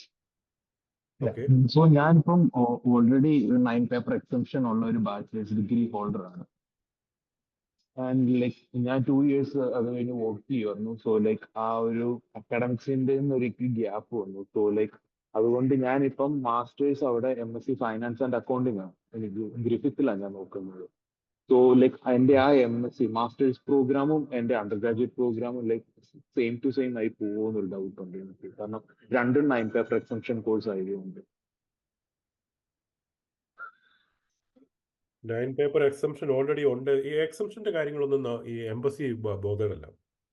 അല്ല, ലൈക്ക് എന്റെ കോഴ്സ് ലൈക്ക് ഞാൻ അവിടെ മാസ്റ്റേഴ്സ് എടുക്കുമ്പോൾ എന്റെ അണ്ടർ ഗ്രാജുവേറ്റും അവിടുത്തെ മാസ്റ്റേഴ്സും ലൈക്ക് സെയിം ആയി പോകുമോ എന്നുള്ളതാണ് എന്റെ ഡൗട്ട്. കാരണം ഓൾറെഡി എനിക്ക് ACCയുടെ 9 പേപ്പേഴ്സ് ഉണ്ട് എന്റെ അണ്ടർ ഗ്രാജുവേറ്റ് ഡിഗ്രിയുടെ കൂടെ. സോ ഞാനിനി അവിടെ എടുക്കുന്ന മാസ്റ്റേഴ്സ് പ്രോഗ്രാമിലും എനിക്ക് ആ 9 പേപ്പർ എക്സംഷൻ തന്നെ കിട്ടുന്നുണ്ട്. സോ കോഴ്സസ് സിമിലർ ആണോ എന്നാണ് എന്റെ ഡൗട്ട്. ഓക്കെ, അതെന്ത് ചെയ്യണമെന്നറിയോ? നമ്മുടെ മാസ്റ്റേഴ്സിന്റെ മോഡ്യൂൾസ് എടുക്കണം. ഇവിടെ പഠിപ്പിക്കുന്ന മാസ്റ്റേഴ്സിന്റെ മോഡ്യൂൾസ് എടുത്തതിന് ശേഷം അവിടെ അണ്ടർ ഗ്രാജുവേറ്റ് പഠിച്ച മോഡ്യൂൾസും കൂടെ ഒന്ന് ചെക്ക് ചെയ്യണം. ഒരേ മോഡ്യൂൾസ് തന്നെയാണ് വരുന്നത്. ഒരിക്കലും ഒരു അണ്ടർ ഗ്രാജുവേറ്റ് 9 പേപ്പറിന്റെ എക്സംഷൻ കിട്ടിയാൽ പോലും ഒരിക്കലും ഒരു അണ്ടർ ഗ്രാജുവേറ്റ് പഠിപ്പിച്ച ഏത് കൺട്രി ആണെങ്കിലും അണ്ടർ ഗ്രാജുവേറ്റ് പഠിച്ചിരിക്കുന്ന മോഡ്യൂൾസ് കണ്ടിന്യൂവേഷൻ ആണ് മാസ്റ്റേഴ്സ് എന്ന് പറയുന്നത്. ഒരിക്കലും അത് സെയിം ആയിട്ട് വരുന്നില്ല. പ്രത്യേകിച്ച് യൂറോപ്യൻ കൺട്രീസ് എന്ന് പറയുമ്പോൾ അതിന്റെ ഹൈ എൻഡ് ആയിട്ടുള്ളതായിരിക്കും മാസ്റ്റേഴ്സ് പഠിപ്പിക്കുന്നത്. ഒരിക്കലും അത് അണ്ടർ ഗ്രാജുവേറ്റ് ലെവലിൽ വരത്തില്ല. കാരണം ഇവിടെയും അണ്ടർ ഗ്രാജുവേറ്റ് ഉണ്ട്, മാസ്റ്റേഴ്സും ഉണ്ടല്ലോ. ഈ പറയുന്ന അണ്ടർ ഗ്രാജുവേറ്റ് ഇവിടെ അക്കൗണ്ടിങ് ഒന്ന് പഠിച്ചു കഴിഞ്ഞാൽ 9 പേപ്പർ എക്സംഷൻ കിട്ടും. ഓക്കെ അത് മാസ്റ്റേഴ്സ് പഠിച്ചാലും കിട്ടും 9 പേപ്പർ എക്സംഷൻ, അണ്ടർ ഗ്രാജുവേറ്റ് പഠിച്ചാലും 9 പേപ്പറിന്റെ എക്സംഷൻ കിട്ടും. ഓക്കെ. സോ ആ പഠിച്ചതിന്റെ തന്നെ കുറച്ചും കൂടി അഡ്വാൻസ്ഡ് വേർഷൻ ആയിരിക്കും മാസ്റ്റേഴ്സിൽ തീർച്ചയായിട്ടും അങ്ങനെ ആയിരിക്കും വരുന്നത്. മാസ്റ്റേഴ്സ് എന്ന് പറയുമ്പോൾ അഡ്വാൻസ്ഡ് വേർഷൻ ആയിരിക്കും വരുന്നത്. 9 പേപ്പറിന്റെ ഓക്കെ എക്സംഷൻ അല്ല അവിടുത്തെ ഒരു ക്രൈറ്റീരിയ ആയിട്ട് വരുന്നത്. 9 പേപ്പറിന്റെ എക്സംഷൻ എന്ന് പറയുന്നത് നമ്മൾ പഠിച്ചു പോകുന്ന മാസ്റ്റേഴ്സ് പഠിച്ചു പോകുന്ന അല്ലെങ്കിൽ അണ്ടർ ഗ്രാജുവേറ്റ് പഠിച്ചു പോകുമ്പോൾ നമ്മൾ ടച്ച് ചെയ്തു പോകുന്ന കുറേ കാര്യങ്ങൾ ഉള്ളത് കൊണ്ട് ACCA എന്ന് പറയുന്ന അക്കൗണ്ടിങ് ബോഡി നമുക്ക് എക്സംഷൻ തരുന്നു എന്ന് മാത്രമേ ഉള്ളൂ. ഓക്കെ ഒരിക്കലും മാസ്റ്റേഴ്സ് എന്ന് പറയുന്നത് നമ്മൾ അണ്ടർ ഗ്രാജുവേറ്റ് പഠിച്ചതുമായിട്ട് ഒരിക്കലും കമ്പയർ ചെയ്യില്ല. രണ്ടും രണ്ടാണ് കേട്ടോ. ഓക്കെ. സാർ പിന്നെ അവിടുത്തെ എക്സാമിന്റെ കാര്യങ്ങളൊക്കെ ഒന്ന് പറയുക. എങ്ങനെ എനിക്ക് എക്സാം പാറ്റേൺ ഈ സെപ്റ്റംബർ തൊട്ട് എക്സാമിൻ്റെ പാറ്റേൺ കോഴ്സിന്റെ പാറ്റേൺ ഓൾട്ടുഗദർ തന്നെ മാറുകയാണ്. അപ്പം എക്സാം എന്ന് പറയുന്നത് ചില മോഡ്യൂൾസിന് എക്സാം എന്ന് പറയുന്നത് ഒരു പ്രസൻറ്റേഷൻ മാത്രമായിരിക്കും. ചില മോഡ്യൂൾസിന് ഒരു അസൈൻമെൻറ്റും എക്സാമും ആയിരിക്കും. ഒരു 90% മോഡ്യൂൾസിനും ഒരു പ്രസൻറ്റേഷനും ഒരു 40 അസൈൻമെൻറ്റ് 40 മാർക്കിൻ്റെ അസൈൻമെൻറ്റ് 60 മാർക്കിൻ്റെ റിട്ടേൺ എക്സാമും ആയിരിക്കും. അതുകൊണ്ട് തന്നെ അസൈൻമെൻറ്റ് അതിനൊരു സ്ട്രക്ചറുണ്ട്. അസൈൻമെൻറ്റിൻ്റെ സ്ട്രക്ചർ നമ്മൾ ആദ്യം തന്നെ പഠിച്ചിരിക്കണം. എല്ലാ കുട്ടികൾക്കും ആദ്യത്തെ അസൈൻമെൻറ്റ് വെക്കുന്ന എങ്ങനെയാണെന്ന് അറിയത്തില്ല. അതുകൊണ്ട് മാർക്ക് തീരെ കുറവായിരിക്കും. പക്ഷേ എങ്കിൽ ആ അസൈൻമെൻറ്റ് എങ്ങനെയാണ് ചെയ്യേണ്ടത് എന്നുള്ള കാര്യം പ്രോപ്പറായിട്ട് നമ്മൾ പഠിച്ചതിന് ശേഷമാണ് ഫസ്റ്റ് അസൈൻമെൻറ്റ് വെക്കാനായിട്ട്. ടൈമാണ് പ്രധാനപ്പെട്ട കാര്യം. രണ്ടാമത്തെ കാര്യം എന്ന് പറയുന്നത് അവർ പറയുകയാണ് ജൂൺ മാസം 1-ാം തീയതി 5 o'clock മുമ്പായിട്ട് വെക്കണമെന്ന് പറഞ്ഞു കഴിഞ്ഞാൽ 5 o'clock മുമ്പായിട്ട് നമ്മൾ വെച്ചിരിക്കണം. 1 minute past 5 വെച്ച് കഴിഞ്ഞാൽ അവരത് അംഗീകരിക്കില്ല. അത്രയ്ക്കും ഇമ്പോർട്ടൻ്റ് ആണ് അസൈൻമെൻറ്റ് വെക്കുന്ന സമയം എന്ന് പറയുന്നത്. അസൈൻമെൻറ്റ് ചെയ്യുന്നത് എങ്ങനെയാണെന്ന് ആ 40 മാർക്കിൻ്റെ അസൈൻമെൻറ്റ് എല്ലാ മോഡ്യൂൾസിനും കറക്റ്റായിട്ട് വെച്ചാൽ തന്നെ നമുക്ക് പാസ്സായി പോകാനുള്ള സാധ്യത കൂടുതലാണ്. ഏതെങ്കിലും ഒരു സബ്ജക്റ്റിന് നമ്മൾ അസൈൻമെൻറ്റ് ഫെയിൽ ആവുകയോ അസൈൻമെൻറ്റ് കറക്റ്റ് സമയത്ത് വെക്കാതിരിക്കുകയോ ചെയ്ത് കഴിഞ്ഞാൽ ആ സബ്ജക്റ്റ് പിന്നെ എഴുതിയെടുക്കാൻ ഭയങ്കര പാടാണ്. അസൈൻമെൻറ്റ് പോയാൽ റിട്ടേൺ എക്സാം ഭയങ്കര പാടായിരിക്കും. പിന്നെ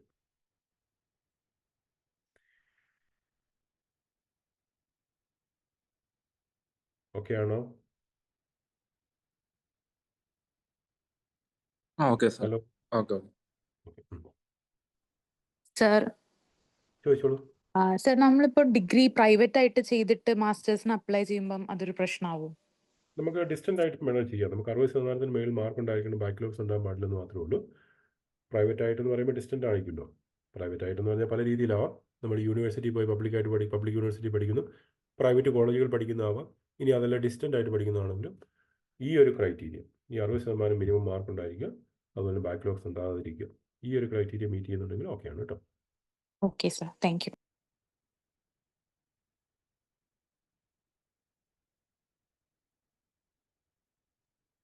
സാർ നമുക്ക് കുറച്ച് ക്വറീസ് ചാറ്റിൽ വന്നിട്ടുണ്ട്. ഒന്നാണ് ഒന്ന് വായിക്കുമോ? യെസ്, ഫീസ് കോസ്റ്റ് ഒക്കെ എങ്ങനെയാണെന്ന് ചോദിച്ചിട്ടുണ്ട്. കോഴ്സിൻ്റെ ഫീ എന്ന് പറയുന്ന ഒരു 15,000 യൂറോയിലാണ് നിൽക്കുന്നത്. ഒരു 13.5-14 lakhs ആ ഒരു റേഞ്ച് നിൽക്കും. നിങ്ങൾക്ക് ഒരു 70% മാർക്കുണ്ട്, 70% മാർക്കിന് മേലോട്ട് നിൽക്കുകയാണെങ്കിൽ നിങ്ങൾക്ക് അഡീഷണൽ സ്കോളർഷിപ്പ് കിട്ടാൻ സാധ്യതയുണ്ട്. ഇനി 60% മേളിലാണെങ്കിൽ നിങ്ങൾക്ക് ഒരു സർട്ടൻ എമൗണ്ട് നിങ്ങൾക്ക് സ്കോളർഷിപ്പ് കിട്ടും. എങ്കിൽ പോലും ഒരു 13.5-14 lakhs ആ ഒരു ലാക്സ് റുപ്പീസാണ് കേട്ടോ. ആ ഒരു റേഞ്ചിലാണ് നിങ്ങൾ കോഴ്സിൻ്റെ ഫീ നിൽക്കുന്നത്. അത് ഓരോ കോഴ്സിനും വ്യത്യാസം വന്നിരിക്കും. ഈ പറയുന്ന അക്കൗണ്ടിങ് കോഴ്സിൻ്റെയാണ് പറഞ്ഞത്. അത് ഫാർമസി കോഴ്സിലേക്ക് വരുമ്പോൾ ഒരു 17,000 യൂറോ വരും, ഒരു 15.5-16 lakhs വരും. മറ്റു കോഴ്സിൻ്റെ എല്ലാം ഈ പറയുന്ന ഒരു 14, 15, 16 ആ ഒരു റേഞ്ച് നിൽക്കും എല്ലാ കോഴ്സിൻ്റെ ഫീസ്. അടുത്ത ഒരു ക്വസ്റ്റ്യൻ ആണ് സർ. നമുക്ക് +2 കംപ്ലീഷൻ അല്ലെങ്കിൽ +2 റിസൾട്ട് വെയിറ്റിംഗ് ആയിട്ടുള്ള കുറെ സ്റ്റുഡൻസ് ഉണ്ട്. സോ അവർക്ക് എന്തായിരിക്കും ഓപ്ഷൻസ് ACCA പഠിക്കാൻ വേണ്ടി അയർലൻഡിലുള്ളത്?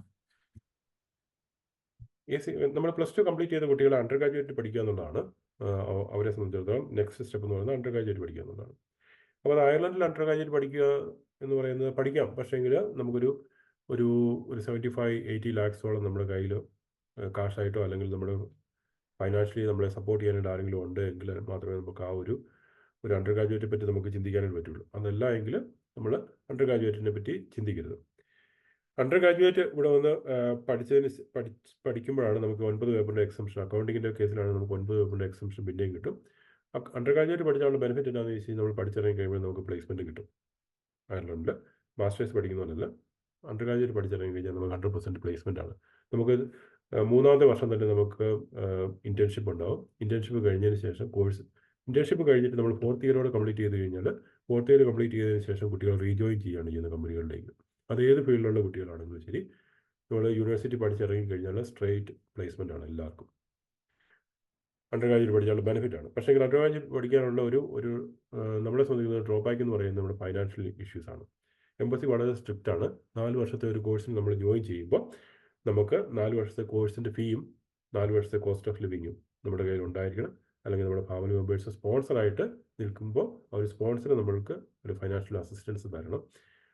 എങ്കിൽ മാത്രമേ നമുക്കിത് പ്രൊസീഡ് ചെയ്യാൻ പറ്റുകയുള്ളൂ. ഒന്നുകൂടെ പറയുകയാണ്, ACCA മാത്രമായിട്ട് പഠിക്കാനായിട്ട് നമുക്ക് അയർലൻഡിലേക്ക് വരാനായിട്ട് പറ്റത്തില്ല. അതൊരു ഫുൾ ടൈം കോഴ്സായിട്ട് എംബസി അംഗീകരിച്ചിട്ടില്ല. നമ്മൾ ഇവിടെ ആണെങ്കിൽ, അയർലൻഡിലാണെങ്കിൽ നമുക്കത് ഫുൾ ടൈം ആയിട്ട് ചെയ്യാനായിട്ട് പറ്റും. ACCA ഫുൾ ടൈം ആയിട്ടോ പാർട്ട് ടൈം ആയിട്ടോ ചെയ്യാൻ പറ്റും. പക്ഷേ നമുക്ക് ഇവിടെ ആയിരിക്കണം, അയർലൻഡ് തന്നെ ആണെങ്കിൽ മാത്രമേ നമുക്കത് ചെയ്യാനായിട്ട് പറ്റുള്ളൂ. നാട്ടിൽ നമുക്കത് അപ്ലൈ ചെയ്ത് വരാനായിട്ട് പറ്റില്ല.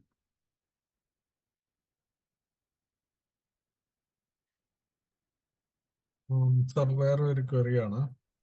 അയർലൻഡിൽ വന്ന് പഠിക്കാൻ വേണ്ടി വരുമ്പോഴത്തേക്കും കോളേജസിലാണോ അതോ യൂണിവേഴ്സിറ്റീസിൽ പഠിക്കുന്നതായിരിക്കും ബെറ്റർ? അങ്ങനെ ഒരു ഡിവിഷൻ ഇല്ല. നമ്മുടെ ഇപ്പോൾ എല്ലാ കോഴ്സും ഒരു യൂണിവേഴ്സിറ്റിയോ ഒരു കോളേജോ കോഴ്സസ് ഡിസൈൻ ചെയ്യുന്നില്ല. ഇവിടെ ഹയർ എഡ്യൂക്കേഷൻ അതോറിറ്റിയുടെ കോഴ്സസ് ആണ് നമ്മളെല്ലാം പഠിക്കുന്നത്. നമ്മൾ ഏത് കോളേജ് അപ്ലൈ ചെയ്താലും യൂണിവേഴ്സിറ്റി അപ്ലൈ ചെയ്താലും നമ്മുടെ ഓഫർ ലെറ്ററിന് മേൽ QQI എന്നുണ്ടാവും. ക്വാളിറ്റി ക്വാളിഫിക്കേഷൻ ഓഫ് അയർലൻഡ് എന്ന് പറയുന്ന ആ ഒരു കാര്യം ഉണ്ടെങ്കിൽ അത് വാലിഡ് ആയിട്ടുള്ളൊരു കോഴ്സാണ്. അത് നമുക്ക് കോളേജിൽ പഠിച്ചാലും ശരി യൂണിവേഴ്സിറ്റി പഠിച്ചാലും ശരി എല്ലാം ഒന്ന് തന്നെയാണ്. ഇപ്പോൾ നമ്മൾ ഒരു കോഴ്സ് പഠിച്ചതിന് ശേഷം നമ്മൾ ജോലിക്ക് അപ്ലൈ ചെയ്യുമ്പോൾ നിങ്ങൾ യൂണിവേഴ്സിറ്റിയിലാണോ പഠിച്ചത്, നിങ്ങൾ കോളേജിലാണോ പഠിച്ചതെന്നൊന്നും അവർ ചോദിക്കത്തില്ല. ഞാനത് പറഞ്ഞതുപോലെ നമ്മൾ എങ്ങനെ പെർഫോം ചെയ്യുന്ന ഇൻ്റർവ്യൂവിന് അത് നോക്കിയാണ് നമുക്ക് ജോബ് കിട്ടുന്നത്. ഇപ്പോൾ IBM നാട്ടിൽ IBM വർക്ക് ചെയ്തുകൊണ്ടിരുന്ന കുറേ കുട്ടികൾ തന്നെ ഇവിടെ വന്ന് ഗ്രിഫിത്ത് കോളേജിൽ ഡേറ്റാ സയൻസ് പഠിച്ചതിന് ശേഷം ഇവിടുത്തെ IBM വർക്ക് ചെയ്യുന്നവരുണ്ട്. ഇവിടെ ഗ്രിഫിത്ത് കോളേജിൽ ഫാർമസി പഠിച്ചതിന് ശേഷം ജോൺസൺ ജോൺസൺ വർക്ക് ചെയ്യുന്നവരുണ്ട്. ഇവിടെ UCDയിൽ പഠിച്ചതിന് ശേഷം വർക്ക് ചെയ്യുന്ന സെയിം കോളേജിൽ തന്നെ ഇവിടെ SETU south east technology university പഠിച്ച കുട്ടികളും വർക്ക് ചെയ്യുന്നുണ്ട്, ഗ്രിഫിത്തിൽ പഠിച്ച കുട്ടികളും വർക്ക് ചെയ്യുന്നുണ്ട്. അപ്പോൾ ഇന്ന യൂണിവേഴ്സിറ്റി പഠിച്ചു അല്ലെങ്കിൽ ഇന്ന കോളേജിൽ പഠിച്ചു ഒരിക്കലും ഒരു കുറവല്ല, ഒന്നുമല്ല. നമ്മൾ എങ്ങനെ പെർഫോം ചെയ്തു, നമ്മൾ എങ്ങനെ പാസ്സായി എന്ന് മാത്രമേ ഉള്ളൂ. അതേസമയം നമ്മളൊരു ബിസിനസ് കോഴ്സാണ് പഠിക്കുന്നതെങ്കിൽ ഒരു MBA എടുക്കുന്നു, അങ്ങനെയൊക്കെ വരുമ്പോഴത്തേനും സ്മിർഫിറ്റ് പോലുള്ള റാങ്കിങ് വരുന്ന ഇൻസ്റ്റിറ്റ്യൂഷൻസാണ് നമ്മൾ. സ്മിർഫിറ്റ് എന്ന് പറയുമ്പോൾ ഒരിടത്ത് നമ്മൾ പഠിക്കാനായിട്ട് ഇപ്പം നാട്ടിൽ നിന്നുള്ള നല്ല നല്ല കമ്പനികളിൽ നിന്ന് സ്മിർഫിറ്റിലൊക്കെ വന്ന് പഠിക്കുന്നവരുണ്ട്. കിട്ടാനായിട്ട് ഭയങ്കര പാടാണ്. 1ഉം 2ഉം കുട്ടികൾ ഇന്ത്യയിൽ നിന്നുള്ള കുട്ടികൾ എല്ലാ വർഷവും സ്മിർഫിറ്റ് പഠിക്കുന്നുണ്ട്. അപ്പം അങ്ങനെയുള്ള നമ്മളൊരു ബിസിനസ്സാണ് പഠിക്കുന്നതെങ്കിൽ, MBA ആണ് പഠിക്കുന്നതെങ്കിൽ നമ്മൾ പഠിക്കുന്ന ഇൻസ്റ്റിറ്റ്യൂഷൻ വളരെ ഇമ്പോർട്ടൻ്റ് ആണ്. നമ്മൾ ഹാർവാർഡിൽ പോയി നമ്മൾ MBA പഠിക്കുന്നതും നമ്മൾ ഗ്രിഫിത്തിൽ വന്ന് MBA പഠിക്കുന്നതും രണ്ടാണ്, വ്യത്യാസമുണ്ട്. നമ്മൾ ഹാർവാർഡിൽ നിന്നാണ് നമ്മൾ MBA എടുത്തിരിക്കുന്നത് പറഞ്ഞു കഴിഞ്ഞാൽ അതിന് വലിയ വാല്യൂ ഉണ്ട്. നമ്മൾ സ്മിർഫിറ്റിൽ നിന്നാണ് MBA എടുത്തിരിക്കുന്നത് പറഞ്ഞാൽ അതിന് വാല്യൂ ഉണ്ട്. അതേസമയം ടെക്നോളജിക്കലായിട്ടുള്ള കോഴ്സസ്, ഈ പറയുന്ന കമ്പ്യൂട്ടർ സയൻസ്, ഈ പറയുന്ന ഫാർമസി, ഇതൊന്നും നമ്മൾ എവിടെയാണ് പഠിച്ചതെന്ന് നമ്മൾ ആരും ചോദിക്കത്തില്ല. നമ്മൾ എവിടെ പഠിച്ചാലും നമുക്ക് ക്വാളിറ്റി ഉണ്ടോ എന്ന് മാത്രമേ നമ്മൾ നോക്കുകയുള്ളൂ. പഠിച്ചതിന് ക്വാളിറ്റി ഉണ്ടോ, നമുക്ക് പെർഫോം ചെയ്യാൻ പറ്റുന്നുണ്ടോ, നമുക്ക് അറിവുണ്ടോ എന്നാണ് നമ്മുടെ ഇൻ്റർവ്യൂവിൽ അവർ നോക്കുന്നത്. അതേസമയം ഒരു ഹൈ പൊസിഷനിലേക്ക് അല്ലെങ്കിൽ ഒരു സീനിയർ പൊസിഷനിലേക്ക് ഒരാളെ കൺസിഡർ ചെയ്യുമ്പോൾ ആ ആൾ MBA ചെയ്തിട്ടുണ്ടോ, MBA ഏത് ഇൻസ്റ്റിറ്റ്യൂഷനാണ് ചെയ്തിരിക്കുന്നത് എപ്പോഴും നോക്കും. അപ്പോൾ നമ്മൾ ചെയ്യാൻ പോകുന്ന കോഴ്സ് അക്കൗണ്ടിംഗ് ആണ്, ഫാർമസിയാണ്, കമ്പ്യൂട്ടർ സയൻസ് ആണ്. യൂണിവേഴ്സിറ്റിയോ അല്ലെങ്കിൽ സ്ഥാപനമോ അല്ല പ്രധാനപ്പെട്ടത്. നമ്മുടെ ഈ കോഴ്സിൻ്റെ ഫീ എത്ര ചെറിയൊരു ഫീയിൽ നമുക്ക് കോഴ്സ് കംപ്ലീറ്റ് ചെയ്യാം.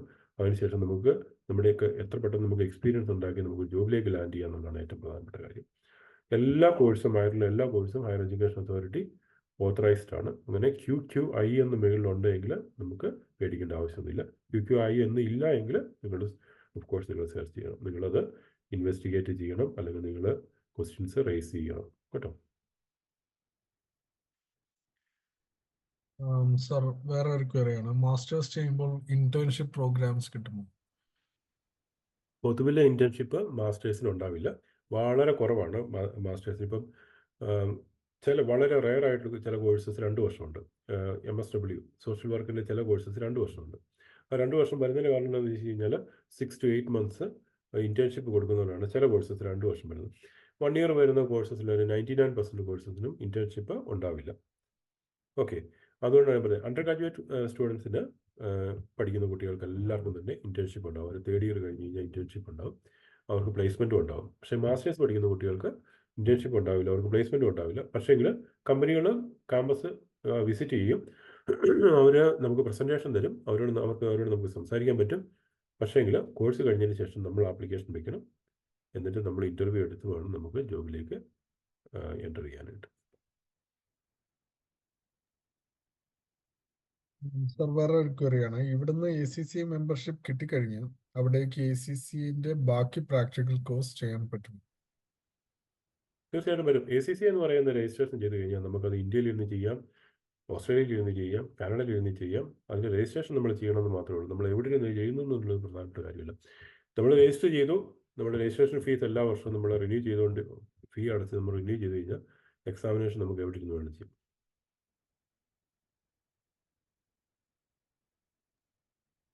വേറെ ഒരാൾ ചോദിച്ചാണ് സർ, BCom 59% മാർക്സ് ആണ്, CA ഇന്റർ ഉള്ള ഒരു കുട്ടിക്ക് മാസ്റ്റർ ചെയ്യാൻ പറ്റുമോ? തീർച്ചയായിട്ടും പറ്റും, തീർച്ചയായിട്ടും പറ്റും.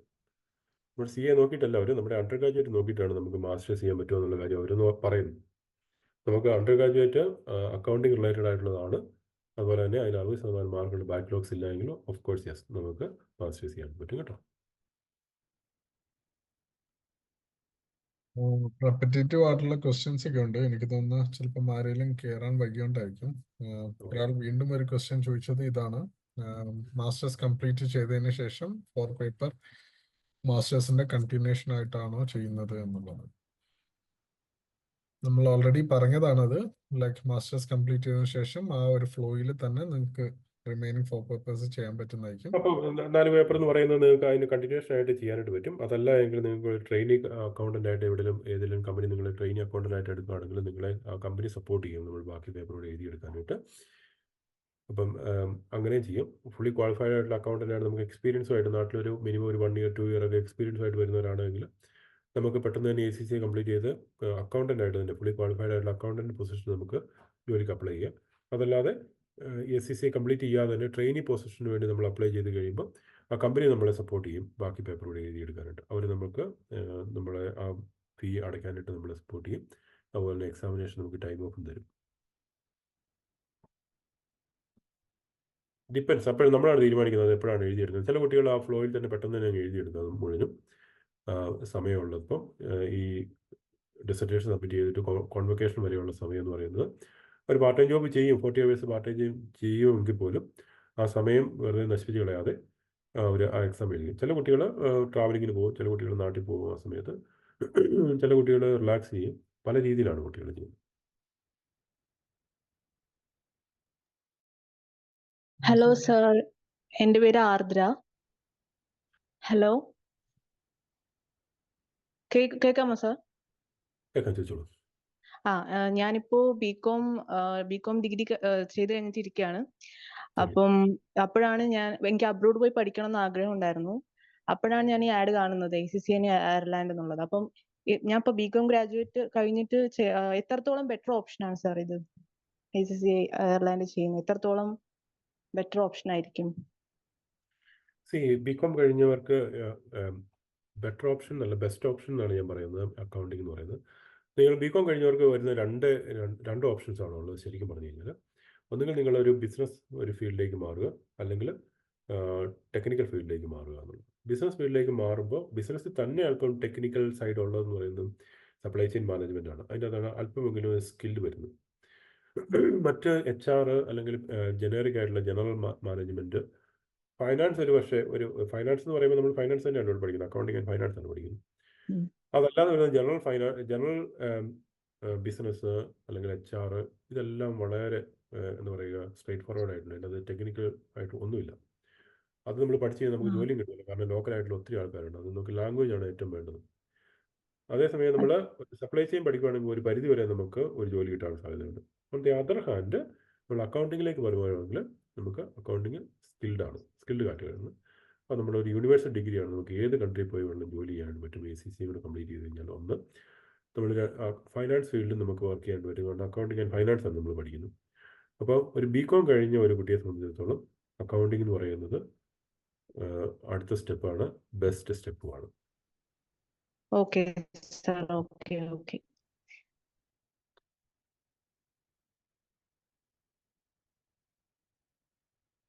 സർ വേറെ ഒരു ക്വറിയാണ്.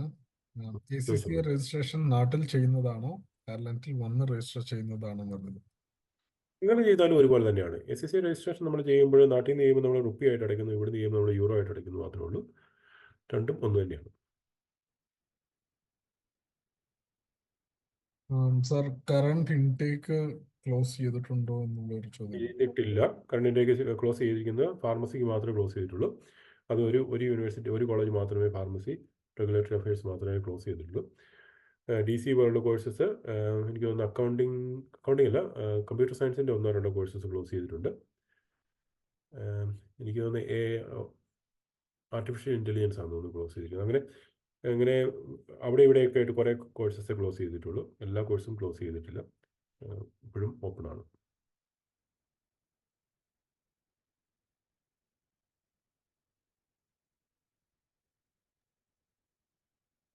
സർ വേറെ ഒരു ക്വറിയാണ്. ACCA പാർട്ട് ക്വാളിഫൈ ആയിട്ടുള്ള മാസ്റ്റേഴ്സ് കോഴ്സിന് വന്നു കഴിഞ്ഞാൽ ഈ പാർട്ട് ക്വാളിഫൈ ആയതിന്റെ ജോബ് കിട്ടുമോ എന്ന്? നല്ല ചോദ്യമാണ്. അക്കൗണ്ടിങ് റിലേറ്റഡ് ആയിട്ട് ജോബ് കിട്ടുമോ എന്ന് ചോദിച്ചു കഴിഞ്ഞാൽ നമ്മളതിന് ട്രൈ ചെയ്ത് കഴിഞ്ഞാൽ ഏതെങ്കിലും ഒരു കമ്പനി നമുക്ക് പാർട്ട് ടൈം ജോബ് തരുവാണെങ്കിൽ നമുക്ക് ഓഫ് കോഴ്സ് നമുക്ക് ചെയ്യാൻ പറ്റും. കിട്ടുമോ എന്ന് ചോദിച്ചു കഴിഞ്ഞാൽ നമ്മളതിന് ട്രൈ ചെയ്യുക എന്നുള്ളതാണ്.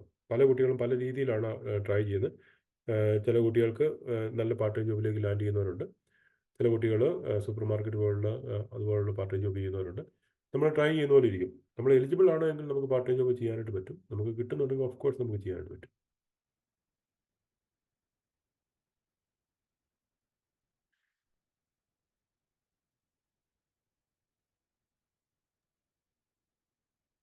സർ വേറെ ഒരു ക്വസ്റ്റ്യൻ ഉണ്ട്. നമുക്ക് ACCA പോലെ തന്നെ CMA അയർലൻഡിൽ പെർസ്യൂ ചെയ്യാൻ പറ്റും? CMA അങ്ങനെ ചെയ്യാൻ പറ്റുമോ എന്ന് ചോദിച്ചാൽ CMA എന്ന് പറയുന്നത് അമേരിക്കൻ രജിസ്ട്രേഷനാണ്.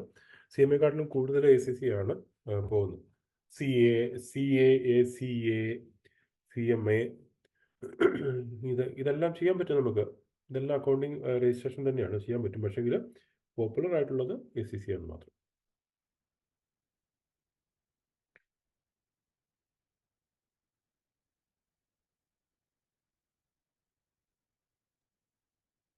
ചില ക്വസ്റ്റ്യൻസ് ഒക്കെ റെപ്പറ്റേറ്റീവ് ആയിട്ടാണ് വരുന്നത്. സ്കോപ്പിനെ പറ്റിയൊക്കെ കുറെ പേര് ചോദിച്ചിട്ടുണ്ട്. നമ്മൾ ഓൾറെഡി അത് ഡിസ്കസ് ചെയ്തതാണ്. ബിറ്റ്വീൻ ആർക്കും ചോദിക്കാനുണ്ടെങ്കിൽ ചോദിക്കാം കേട്ടോ. വെയിറ്റ് ചെയ്യേണ്ട ആവശ്യമില്ല. വായിക്കുന്നതിൻ്റെ ഇടയ്ക്ക് ആർക്കും ചോദിക്കാനുണ്ടെങ്കിൽ ചോദിക്കാം കേട്ടോ.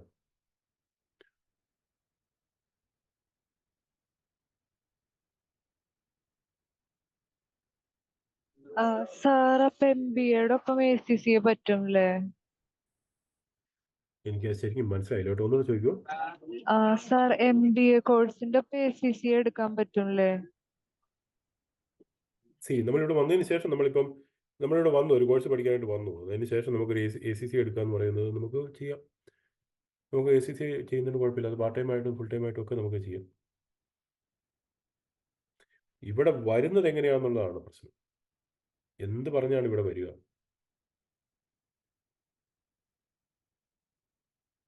അതുകൊണ്ടാണ് മാസ്റ്റേഴ്സിൻ്റെ കാര്യം പറയുന്നത്. അതുകൊണ്ടാണ് ഇവരോട് വന്നതിന് ശേഷം നമുക്ക് എല്ലാ ഓപ്ഷൻസും ഉണ്ട്.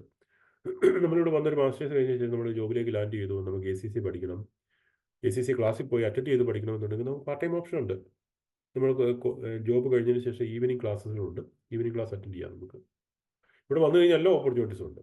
ഇപ്പോൾ നമ്മളൊരു മാസ്റ്റേഴ്സ് ചെയ്തു, നമുക്ക് വേറൊരു മാസ്റ്റേഴ്സ് ചെയ്യണം, അല്ലെങ്കിൽ നമുക്ക് MBA ചെയ്യണം, നമുക്ക് പാർട്ട് ടൈം ചെയ്യാനായിട്ട് ഓപ്ഷൻ ഉണ്ട്. നമുക്ക് നമ്മുടെ ജോബ് കഴിഞ്ഞതിന് ശേഷം എല്ലാ പാർട്ട് ടൈം ആയിട്ടുള്ള 6 to 8 അല്ലെങ്കിൽ 7 to 10 അങ്ങനെ ആയിരിക്കും എല്ലാ യൂണിവേഴ്സിറ്റികളും റൺ ചെയ്യുന്നു.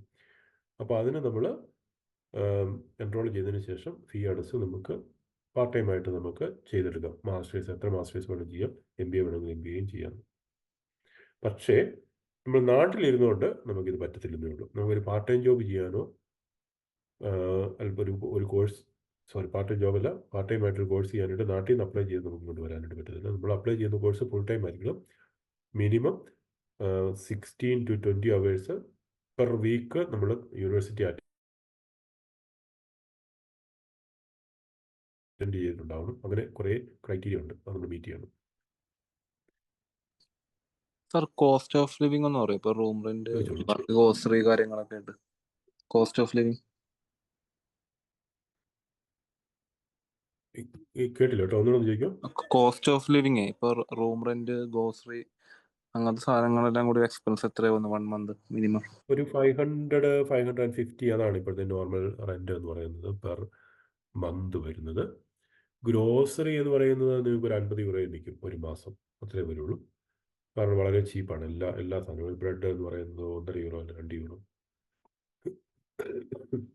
മിൽക്ക് എന്ന് പറയുന്നത് ഒരു 3 ലിറ്ററിൻ്റെ മിൽക്കൊക്കെ ആണെങ്കിൽ ഒരു 3 euro. അത് ഗ്രോസറി സാധനങ്ങളെല്ലാം വളരെ ചീപ്പാണ്. പക്ഷേ റെൻ്റ് എന്ന് പറയുന്നത് ഒരു 500 to 550 euro വരും. പക്ഷേങ്കിൽ അത് നിങ്ങൾ പാർട്ട് ടൈം ജോബ് ചെയ്ത് മീറ്റ് ചെയ്ത് പോകാവുന്നതേ ഉള്ളൂ.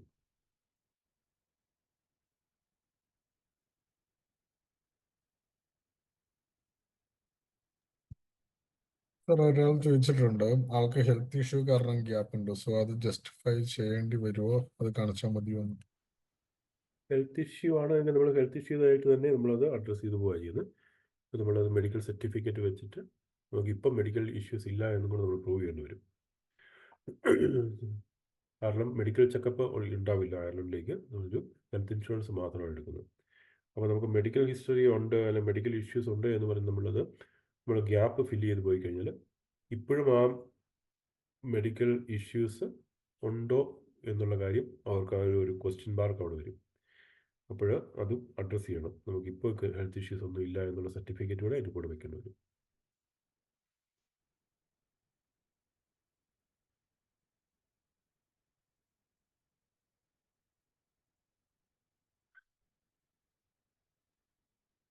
നിങ്ങൾക്ക് ക്വയറീസ് എന്തെങ്കിലും ഉണ്ടെങ്കിൽ അൺമ്യൂട്ട് ചെയ്യാവുന്നതാണ്, അല്ലെങ്കിൽ ചാറ്റ് ചോദിച്ചോളൂ. ഞാൻ അവൈലബിൾ ആണ് കേട്ടോ. ചോദ്യങ്ങളെല്ലാം കഴിഞ്ഞിട്ട് ഞാൻ എക്സിറ്റ് ചെയ്യത്തുള്ളൂ. അതുകൊണ്ട് നിങ്ങൾ ചോദിക്കാനുള്ളവർ ചോദിച്ചോളൂ.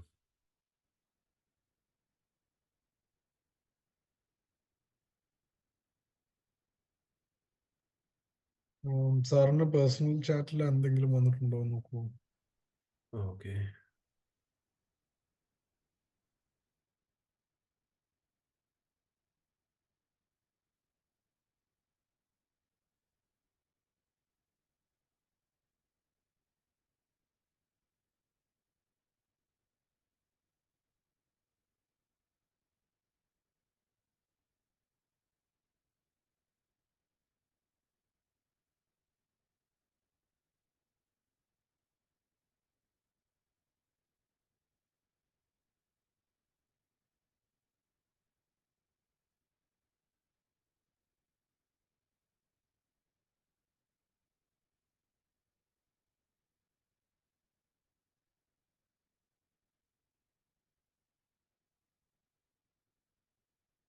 ഇപ്പം അയർലൻഡിലെ പബ്ലിക് യൂണിവേഴ്സിറ്റി, പ്രൈവറ്റ് കോളേജുകൾ, പ്രൈവറ്റ് പബ്ലിക് എന്ന് പറയുമ്പോൾ പബ്ലിക്കാണ് ഏറ്റവും കൂടുതലുള്ളത്.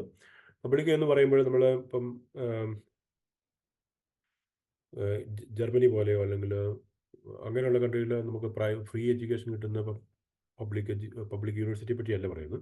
അങ്ങനെ ഒരു പബ്ലിക് യൂണിവേഴ്സിറ്റി ഒരിക്കലും ഇംഗ്ലീഷ് സ്പീക്കിംഗ് കൺട്രിയിൽ ഉണ്ടാവില്ല. അപ്പോൾ ഇവിടുത്തെ യൂണിവേഴ്സിറ്റികളെല്ലാം തന്നെ പബ്ലിക് ആണ് എന്ന് പറയുമ്പോൾ പോലും എല്ലാം ഫീ പേ ചെയ്യേണ്ട യൂണിവേഴ്സിറ്റിയാണ്. ഇവിടെയുള്ള എല്ലാ യൂണിവേഴ്സിറ്റികളും പബ്ലിക് യൂണിവേഴ്സിറ്റികളാണ്. പ്രൈവറ്റായിട്ട് റൺ ചെയ്യുന്ന ഒരു യൂണിവേഴ്സിറ്റി പോലും ആയിരുന്നില്ല. പ്രൈവറ്റ് ആയിട്ടുള്ളത് കോളേജുകൾ മാത്രമാണുള്ളത്.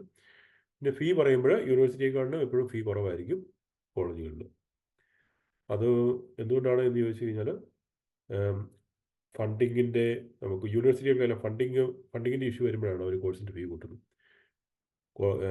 ഗവൺമെൻറ്റിൽ നിന്നുള്ള ഫണ്ടിങ് കുറയുമ്പോൾ അവർ കോഴ്സിൻ്റെ ഫീ കൂട്ടുകയാണ് ചെയ്യുന്നത്. തന്നെയല്ല, കോളേജുകളിലെ സീറ്റ് എന്ന് പറയുന്നത് 50, ഓരോ കോഴ്സിനും 50 സീറ്റ് അത്രേ ഉണ്ടാവുള്ളൂ. വേൾഡിൽ നിന്ന് എല്ലാ കോർണറിൽ നിന്നും ആപ്ലിക്കേഷൻ വരുന്നുണ്ട്. അവർ ഈ 50 സീറ്റ് ഉള്ളതുകൊണ്ട് ഓട്ടോമാറ്റിക്കലി കോഴ്സിൻ്റെ ഫീ അവർ കൂട്ടുകയും ഡിമാൻഡ് അനുസരിച്ച് കൂട്ടും. അതാണ് ശരിക്കും പറഞ്ഞു കഴിഞ്ഞാൽ ഒരു കോഴ്സിൻ്റെ ഡിമാൻഡ് അനുസരിച്ച് കൂട്ടും. പ്രൈവറ്റ് കോളേജ് എന്ന് പറയുമ്പോഴത്തേന് കോളേജുകൾ എന്ന് പറയുമ്പോഴത്തേന് അവർക്ക് സീറ്റിൻ്റെ എണ്ണം അവരനുസരിച്ച് റിക്വയർമെൻറ്റ് അനുസരിച്ച് സീറ്റിൻ്റെ എണ്ണം അവർ കൂട്ടും. അതുകൊണ്ട് തന്നെ കോഴ്സിൻ്റെ ഫീ അവർ ഒരു ലിമിറ്റ് കൂടുതൽ കൂടത്തില്ല. യൂണിവേഴ്സിറ്റികൾ, പബ്ലിക് യൂണിവേഴ്സിറ്റികൾ സീറ്റിൻ്റെ എണ്ണം ഒരിക്കലും കൂട്ടില്ല. അവർ 50 ആയിട്ടുണ്ടെങ്കിൽ 50 തന്നെയായിരിക്കും. അത് വർഷങ്ങളായിട്ട് അവർ 50 ആയിട്ട് തന്നെ അത് മെയിൻറ്റെയിൻ ചെയ്തു പോകും. ഒരിക്കലും ഒരു 50ൽ നിന്ന് 100ലേക്ക് ആക്കുവോ അല്ലെങ്കിൽ ഒരു 2 ബാച്ചിന് ക്രിയേറ്റ് ചെയ്യുമോ അങ്ങനെയൊന്നും അവർ ചെയ്യത്തില്ല. അതുകൊണ്ട് ഈ കോഴ്സിൻ്റെ ഫീ കൂടി നിൽക്കാനായിട്ട് കാരണം യൂണിവേഴ്സിറ്റികൾ. ഓക്കെ. അങ്ങനെ ഒന്ന് രണ്ട് ചോദ്യങ്ങൾ ഇവിടെ വന്നിട്ടുണ്ട്. ഞാനൊന്ന് വായിച്ചു പോകാം. അങ്ങനെയുള്ള ചോദ്യത്തിന് ഞാൻ ആൻസർ തരാം.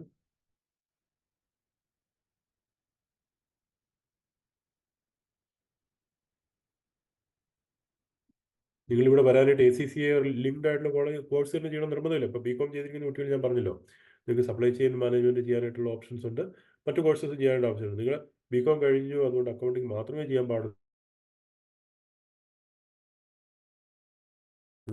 ACCA റിലേറ്റഡ് കോഴ്സസ് മാത്രമേ ചെയ്യാൻ പാടുള്ളൂ. നിങ്ങൾക്ക് അക്കൗണ്ടിങ് ഇൻട്രസ്റ്റഡ് അല്ലാത്ത സബ്ജക്റ്റാണ് ഒരിക്കലും നിങ്ങളത് എടുക്കരുത്. ACCA syllabus MSc in accounting and finance ആണ്. ഫൈനാൻസ് റിലേറ്റഡ് ആയിട്ടുള്ള കൂടെ അതിൻ്റെ അകത്ത് ആ കോഴ്സിൻ്റെ അകത്ത് വരുന്നുണ്ട്. ഓക്കെ,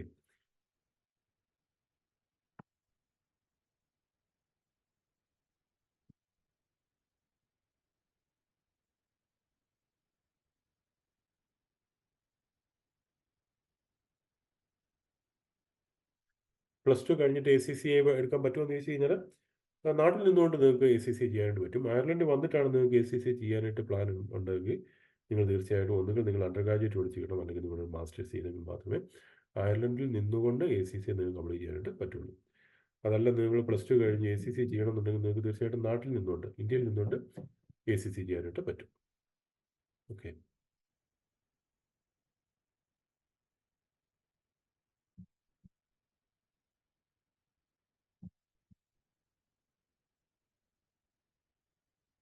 അയർലൻഡ് പഠിക്കാനുള്ള കോസ്റ്റ് എന്ന് പറയുന്നത് കോഴ്സിൻ്റെ ഫീ ആണ് ഒന്നാമത്. രണ്ട്, കോസ്റ്റ് ഓഫ് ലിവിംഗ് ആണ്. കോസ്റ്റ് ഓഫ് ലിവിംഗ് എന്ന് പറയുന്നത് 10,000 അല്ലെങ്കിൽ 10 lakhs rupees വരും. അത് നമ്മളൊരു കോസ്റ്റായിട്ട് പറയുന്നില്ല, ഏതെങ്കിലും അക്കൗണ്ടിൽ കാണിച്ചാൽ മതി.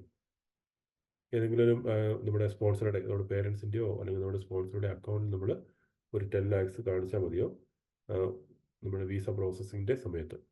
കോസ്റ്റ് എന്ന് പറയുന്നത് നമ്മൾ കോഴ്സിൻ്റെ ഫീ ആണ് വരുന്നത് കേട്ടോ. അതാണ് കോസ്റ്റായിട്ട് നമ്മൾ പറയുന്നത്. പിന്നെ അസോസിയേറ്റഡ് ആയിട്ടുള്ള കോസ്റ്റ്, പിന്നെ വിസ പ്രോസസ്സിങ്ങിൻ്റെയും എല്ലാം ഒരു കോസ്റ്റ്, പിന്നെ ട്രാവലിങ്ങിൻ്റെ എല്ലാം കൂടെ കൂടി 1 ലക്ഷം രൂപ അങ്ങേയറ്റം വന്നാൽ വരും. അതല്ലാതെ മറ്റേ എക്സ്പെൻസ് ഒന്നും തന്നെയില്ല കേട്ടോ.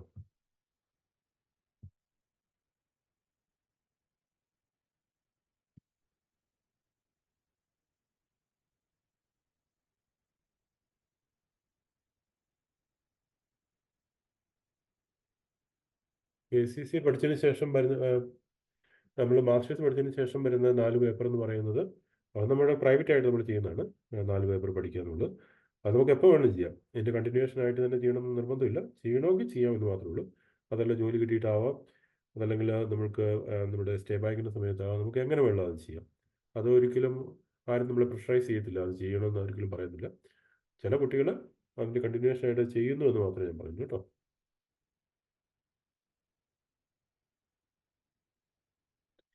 ഇന്റേൺഷിപ്പ് കിട്ടുമോ എന്നുള്ള കാര്യം, ആ ചോദ്യത്തിന് ആൻസർ ഞാൻ പറഞ്ഞതാണ്. മാസ്റ്റേഴ്സ് നമുക്ക് ഇന്റേൺഷിപ്പ് ഉണ്ടാവില്ല. പക്ഷേങ്കിൽ ഓപ്പർച്യൂണിറ്റീസ് ഉണ്ട്, മാർക്കറ്റിൽ നമുക്ക് ഓപ്പർച്യൂണിറ്റീസ് ഉണ്ടാവും. 59% മാർക്കാണ് എങ്കിലും നിങ്ങൾ ഓഫീസിൽ കോൺടാക്ട് ചെയ്തോളൂ കേട്ടോ. 60 അല്ല 59% മാർക്കാണുള്ളെങ്കിൽ ഓഫീസിൽ നിങ്ങൾ കോൺടാക്ട് ചെയ്യും കേട്ടോ.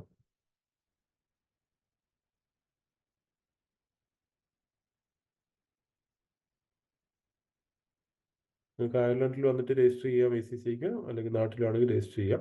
നിങ്ങൾക്ക് നിങ്ങളുടെ രജിസ്ട്രേഷൻ വാലിഡ് ആയിരിക്കണമെന്ന് മാത്രമേ ഉള്ളൂ. എപ്പോഴും നിങ്ങളത് കോഴ്സ് കംപ്ലീറ്റ് ചെയ്യുന്നത്, ACC കംപ്ലീറ്റ് ചെയ്യുന്നത് വരെ അത് വാലിഡ് ആയിരിക്കണമെന്ന് മാത്രമേ ഉള്ളൂ കേട്ടോ.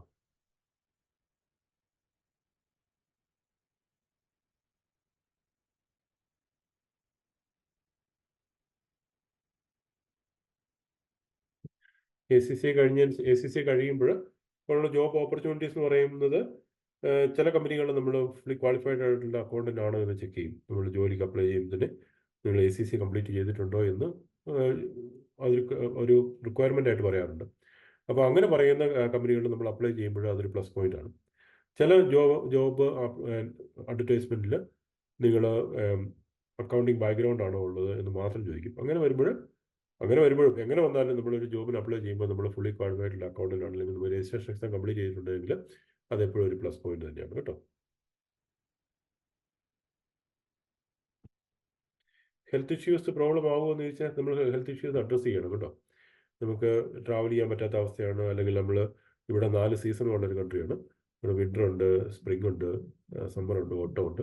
എല്ലാ സീസണും ഉള്ളൊരു കൺട്രി ആയതുകൊണ്ട് നമുക്ക് തണുപ്പത്ത് ജീവിക്കാൻ പറ്റത്തില്ല. അങ്ങനെയുള്ള ഇഷ്യൂസൊക്കെ ഉണ്ടെങ്കിൽ നമ്മൾ അതിനെപ്പറ്റി ആലോചിക്കണം.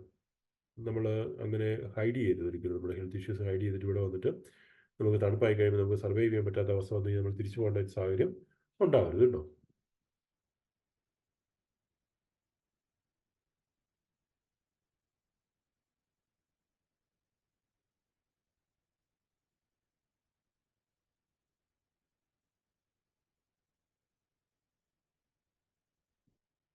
ഹാർട്ട് പേഷ്യൻ്റ് ആണ്, വിസ പ്രോസസ്സ് ചെയ്യുന്ന സമയത്ത് ഇഷ്യൂ ഉണ്ടാവുമോ എന്ന് ചോദിച്ചു കഴിഞ്ഞാൽ അത് എത്രത്തോളം അത് ആ ഇഷ്യൂ ഉണ്ട് എന്നുള്ളതാണ്.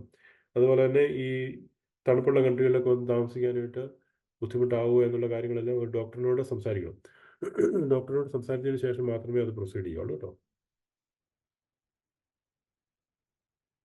അയർലൻഡിൻ്റെ ക്ലൈമറ്റ് ഞാൻ പറഞ്ഞു 4 സീസണുകളാണ്. ഇവിടെ സ്നോ ഒന്നും പെയ്യത്തില്ല, പക്ഷേങ്കിൽ 4 സീസണും ഉണ്ട്.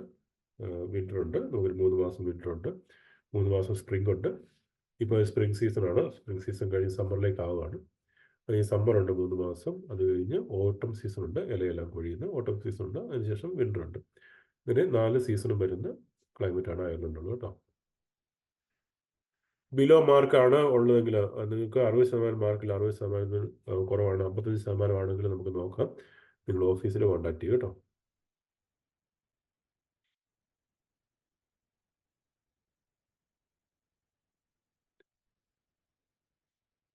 ഇന്റേൺഷിപ്പിന് മാത്രമായിട്ട് നമുക്ക് അയർലൻഡിലേക്ക് അപ്ലൈ ചെയ്യാൻ പറ്റത്തില്ല. നിങ്ങൾക്ക് 13 പേപ്പർ നിങ്ങൾ ക്ലിയർ ചെയ്തു, ACCA ക്ലിയർ ചെയ്തു എങ്കിൽ നിങ്ങൾ ഇവിടെയാണെങ്കിൽ അയർലൻഡിലാണെങ്കിൽ ഓഫ് കോഴ്സ് നിങ്ങൾക്ക് ഇന്റേൺഷിപ്പിനോ ജോബിലോ ഒക്കെ അപ്ലൈ ചെയ്യാവുന്നതാണ്. പക്ഷേ എങ്കിൽ നിങ്ങൾ നാട്ടിൽ നിന്നുകൊണ്ട് നിങ്ങൾക്ക് ഒരിക്കലും ഇന്റേൺഷിപ്പ് ഇവിടെ അപ്ലൈ ചെയ്യാനായിട്ട് പറ്റത്തില്ല കേട്ടോ. ഇത്രയും ക്വസ്റ്റ്യൻസ് ആണ് എന്നോട് ചോദിച്ചിരിക്കുന്നത് തോന്നുന്നു. ഇത്രയും ചോദ്യങ്ങളാണ് എന്നോട് ചോദിച്ചിരിക്കുന്നത്. ഇനി ആർക്കെങ്കിലും ചോദ്യങ്ങൾ ചോദിക്കുകയാണെങ്കിൽ ചോദിക്കാം, അല്ലെങ്കിൽ ടൈപ്പ് ചെയ്യാം കേട്ടോ. സാർ, ഒരാള് സ്കോളർഷിപ്പിനെ പറ്റി ചോദിച്ചിട്ടുണ്ട്. ഓക്കെ, ചോദിച്ചോളൂ. ആൾക്ക് 60% ബിലോ ആണ് മാർക്ക്. അപ്പം സ്കോളർഷിപ്പ് കിട്ടാനുള്ള ചാൻസസ് എങ്ങനെയാണ്? നമ്മൾ അപ്ലൈ ചെയ്യാന്നുള്ളതാണ്. 60% താഴെയാണ് എങ്കിൽ പോലും അപ്ലൈ ചെയ്യുക. സ്കോളർഷിപ്പ് കിട്ടും. 1000 to 2000 വരെ സ്കോളർഷിപ്പ് കിട്ടും. അപ്ലൈ ചെയ്യുക. അതുപോലെ നമ്മുടെ എക്സ്പീരിയൻസും എല്ലാം അവർ കൗണ്ട് ചെയ്യും നമുക്ക് സ്കോളർഷിപ്പ് തരാൻ വേണ്ടിയിട്ട്. അതുകൊണ്ട് തീർച്ചയായിട്ടും മടി വിചാരിക്കേണ്ട, അപ്ലൈ ചെയ്യും കേട്ടോ. സാർ, ലാസ്റ്റ് ക്വസ്റ്റ്യൻ ആണ് ഇതിൽ കിടക്കുന്നത്. 13 പേപ്പേഴ്സ് നാട്ടിൽ നിന്ന് കംപ്ലീറ്റ് ചെയ്ത് കഴിഞ്ഞാൽ ഇവിടെ നിന്ന് ഇന്റേൺഷിപ്പിന് അവിടെ അപ്ലൈ ചെയ്യാൻ പറ്റുമോ? ഞാനിപ്പോൾ അത് ആൻസർ ചെയ്തു. നമുക്കൊരിക്കലും ഇന്റേൺഷിപ്പിനായിട്ട് നാട്ടിൽ നിന്ന് അപ്ലൈ ചെയ്യാൻ പറ്റത്തില്ല. നമുക്ക് അറിയാമല്ലോ, ഒരു നോൺ യൂറോപ്യൻ കൺട്രിയിൽ നിന്ന് നമുക്കൊരിക്കലും ജോബിന് അപ്ലൈ ചെയ്യാനായിട്ട് പറ്റത്തില്ല.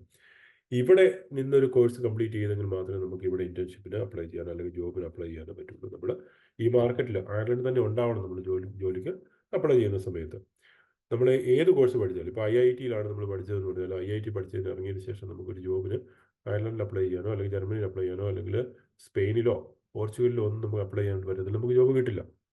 അതേസമയം നമ്മൾ ജർമ്മൻ മാർക്കറ്റിലോ അയർലൻഡ് മാർക്കറ്റിലോ അല്ലെങ്കിൽ സ്പെയിൻ്റെ മാർക്കറ്റിലോ നിന്നുകൊണ്ട് സ്പെയിനിലൊരു ജോലിക്ക് അപ്ലൈ ചെയ്യുന്നു അല്ലെങ്കിൽ അയർലൻഡിൽ ഒരു ജോലിക്ക് അപ്ലൈ ചെയ്യുന്നെങ്കിൽ നമുക്ക് തീർച്ചയായിട്ടും നമ്മളെ ഇൻ്റർവ്യൂവിന് വിളിക്കുകയും നമുക്ക് അവർ നമ്മളെ ഇൻ്റർവ്യൂ ചെയ്യുകയും ചെയ്യും.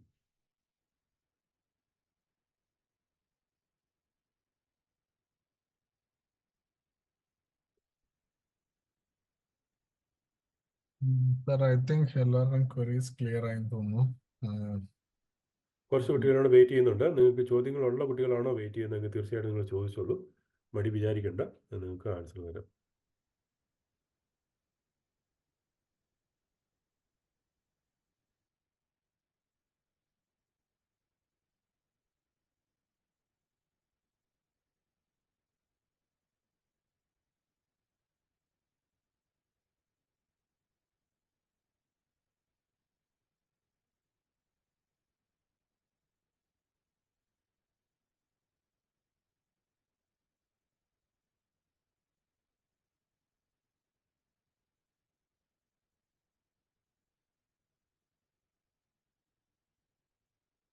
സാർ, ഒരു അജിത്ത് ചോദിച്ചിട്ടുണ്ട്.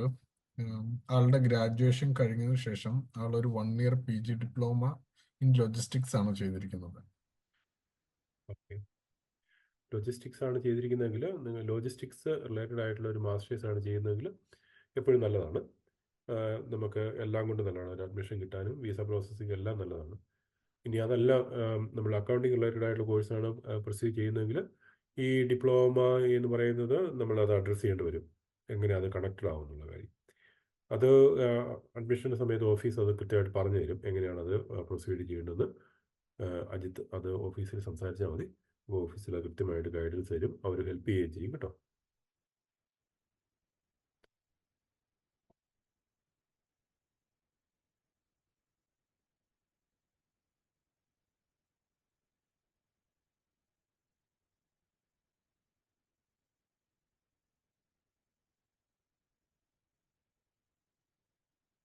സാർ, ഒരാളാണെങ്കിൽ വിസ റെഫ്യൂസൽ അതോടൊപ്പം വിസയ്ക്ക് സബ്മിറ്റ് ചെയ്താൽ എന്ത് ഡിലേ വരും എന്നുള്ളതൊക്കെ ചോദിച്ചു. വിസ റെഫ്യൂസൽ കഴിഞ്ഞ ഒരാൾ പിന്നീട് അപ്ലൈ ചെയ്യുന്ന കാര്യമാണ് പറയുന്നത്. അല്ല, ചാൻസസ് ഓഫ് വിസ റെഫ്യൂസൽ എങ്ങനെയാണ്, ആൻഡ് വിസയ്ക്ക് സബ്മിറ്റ് ചെയ്ത് കഴിഞ്ഞാൽ എന്ത് ഡ്യൂറേഷൻ എടുക്കും എന്നുള്ളതൊക്കെ. ഒരിക്കൽ റിജക്ഷൻ കിട്ടിയ ആളാണോ? ഇല്ല, ആള് ജനറൽ ആയിട്ട് ചോദിച്ചു എന്നേ ഉള്ളൂ. ഓ, ഓക്കെ.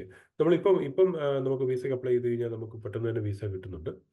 അത് മുന്നോട്ട് പോകുന്ന ആ സമയത്തിന് വ്യത്യാസം, വേരിയേഷൻ വരും. അപ്പം ശരിക്കും പറഞ്ഞു കഴിഞ്ഞാൽ 20 വർക്കിംഗ് ഡേയ്സ് ആണ്. 20 വർക്കിംഗ് ഡേയ്സിനുള്ളിൽ നമുക്ക് വിസ കിട്ടണം, അങ്ങനെയാണ് അവർ പറയുന്ന സമയം അതാണ്. അപ്പോൾ ചിലപ്പോൾ ഇച്ചിരി മുന്നോട്ട് പോകാറുണ്ട്. അപ്പം വിസ കിട്ടുമോ കിട്ടാതിരിക്കുമോ എന്നുള്ളത് നമ്മുടെ എങ്ങനെ വിസ ഡോക്യുമെൻറ്റേഷൻ ചെയ്യുന്നു, എങ്ങനെ നമ്മുടെ വീക്ക് പോയിന്റ്, വിസയിലെ വീക്ക് പോയിന്റ് എങ്ങനെ അഡ്രസ്സ് ചെയ്ത് പോകുന്നു എന്നുള്ളതാണ് ഏറ്റവും പ്രധാനപ്പെട്ട കാര്യം.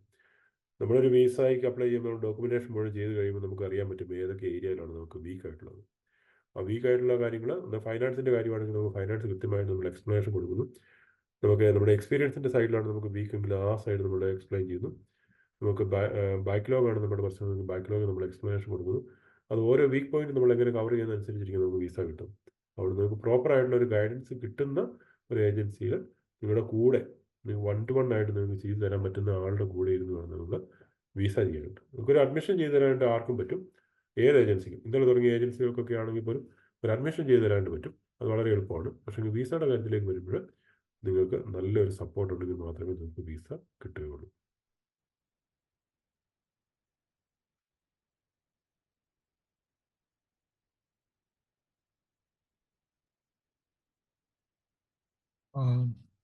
റിമൈനിങ് ആയിട്ടുള്ള ആൾക്കാർക്ക് എന്തെങ്കിലും ക്വയറീസ് ഒക്കെ ഉണ്ടെങ്കിൽ ചാറ്റ് ബോക്സ് യൂസ് ചെയ്യാം, അല്ലെങ്കിൽ അൺമ്യൂട്ട് ചെയ്യാവുന്നതാണ്. നിങ്ങൾക്ക് എന്തെങ്കിലും സംശയങ്ങളുണ്ടെങ്കിൽ ചോദിക്കൂ, അല്ലെങ്കിൽ ടെക്സ്റ്റ് ചെയ്യൂ. ഇനി അതുമല്ല, നിങ്ങൾക്ക് ഓഫീസിൽ വിളിച്ച് എപ്പോൾ വേണമെങ്കിലും വിളിച്ച് സംസാരിക്കാവുന്നേ ഉള്ളൂ. അവൈലബിൾ ആണ്, സ്റ്റാഫ് അവൈലബിൾ ആണ്, വിസ ഓഫീസർ അവൈലബിൾ ആണ്, എല്ലാവരും അവൈലബിൾ ആണ് എപ്പോൾ വേണം. നിങ്ങൾക്ക് പോയി സംസാരിക്കണമെങ്കിൽ അങ്ങനെ ചെയ്യാം, നിങ്ങൾക്ക് വിളിച്ച് സംസാരിക്കണമെങ്കിൽ അങ്ങനെ ചെയ്യാം. ഇനി അതല്ല, നിങ്ങൾക്ക് എന്നോട് സംസാരിക്കണമെന്നുണ്ടെങ്കിൽ നിങ്ങൾ ഓഫീസിൽ കോൺടാക്ട് ചെയ്താൽ മതി, കണക്ട് ചെയ്ത് തരും കേട്ടോ.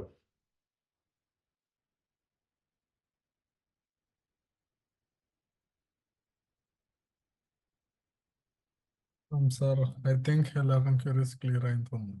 ക്ലിയർ ആയെന്ന് തോന്നുന്നു. അങ്ങനെയാണെങ്കിൽ നമ്മൾ വൈൻഡപ്പ് ചെയ്യാം അല്ലേ? യെസ്. ആർക്കും ചോദിക്കാനുണ്ടെങ്കിൽ ചോദിച്ചോളൂ, അല്ലെങ്കിൽ നമ്മൾ വൈൻഡപ്പ് ചെയ്യണം കേട്ടോ.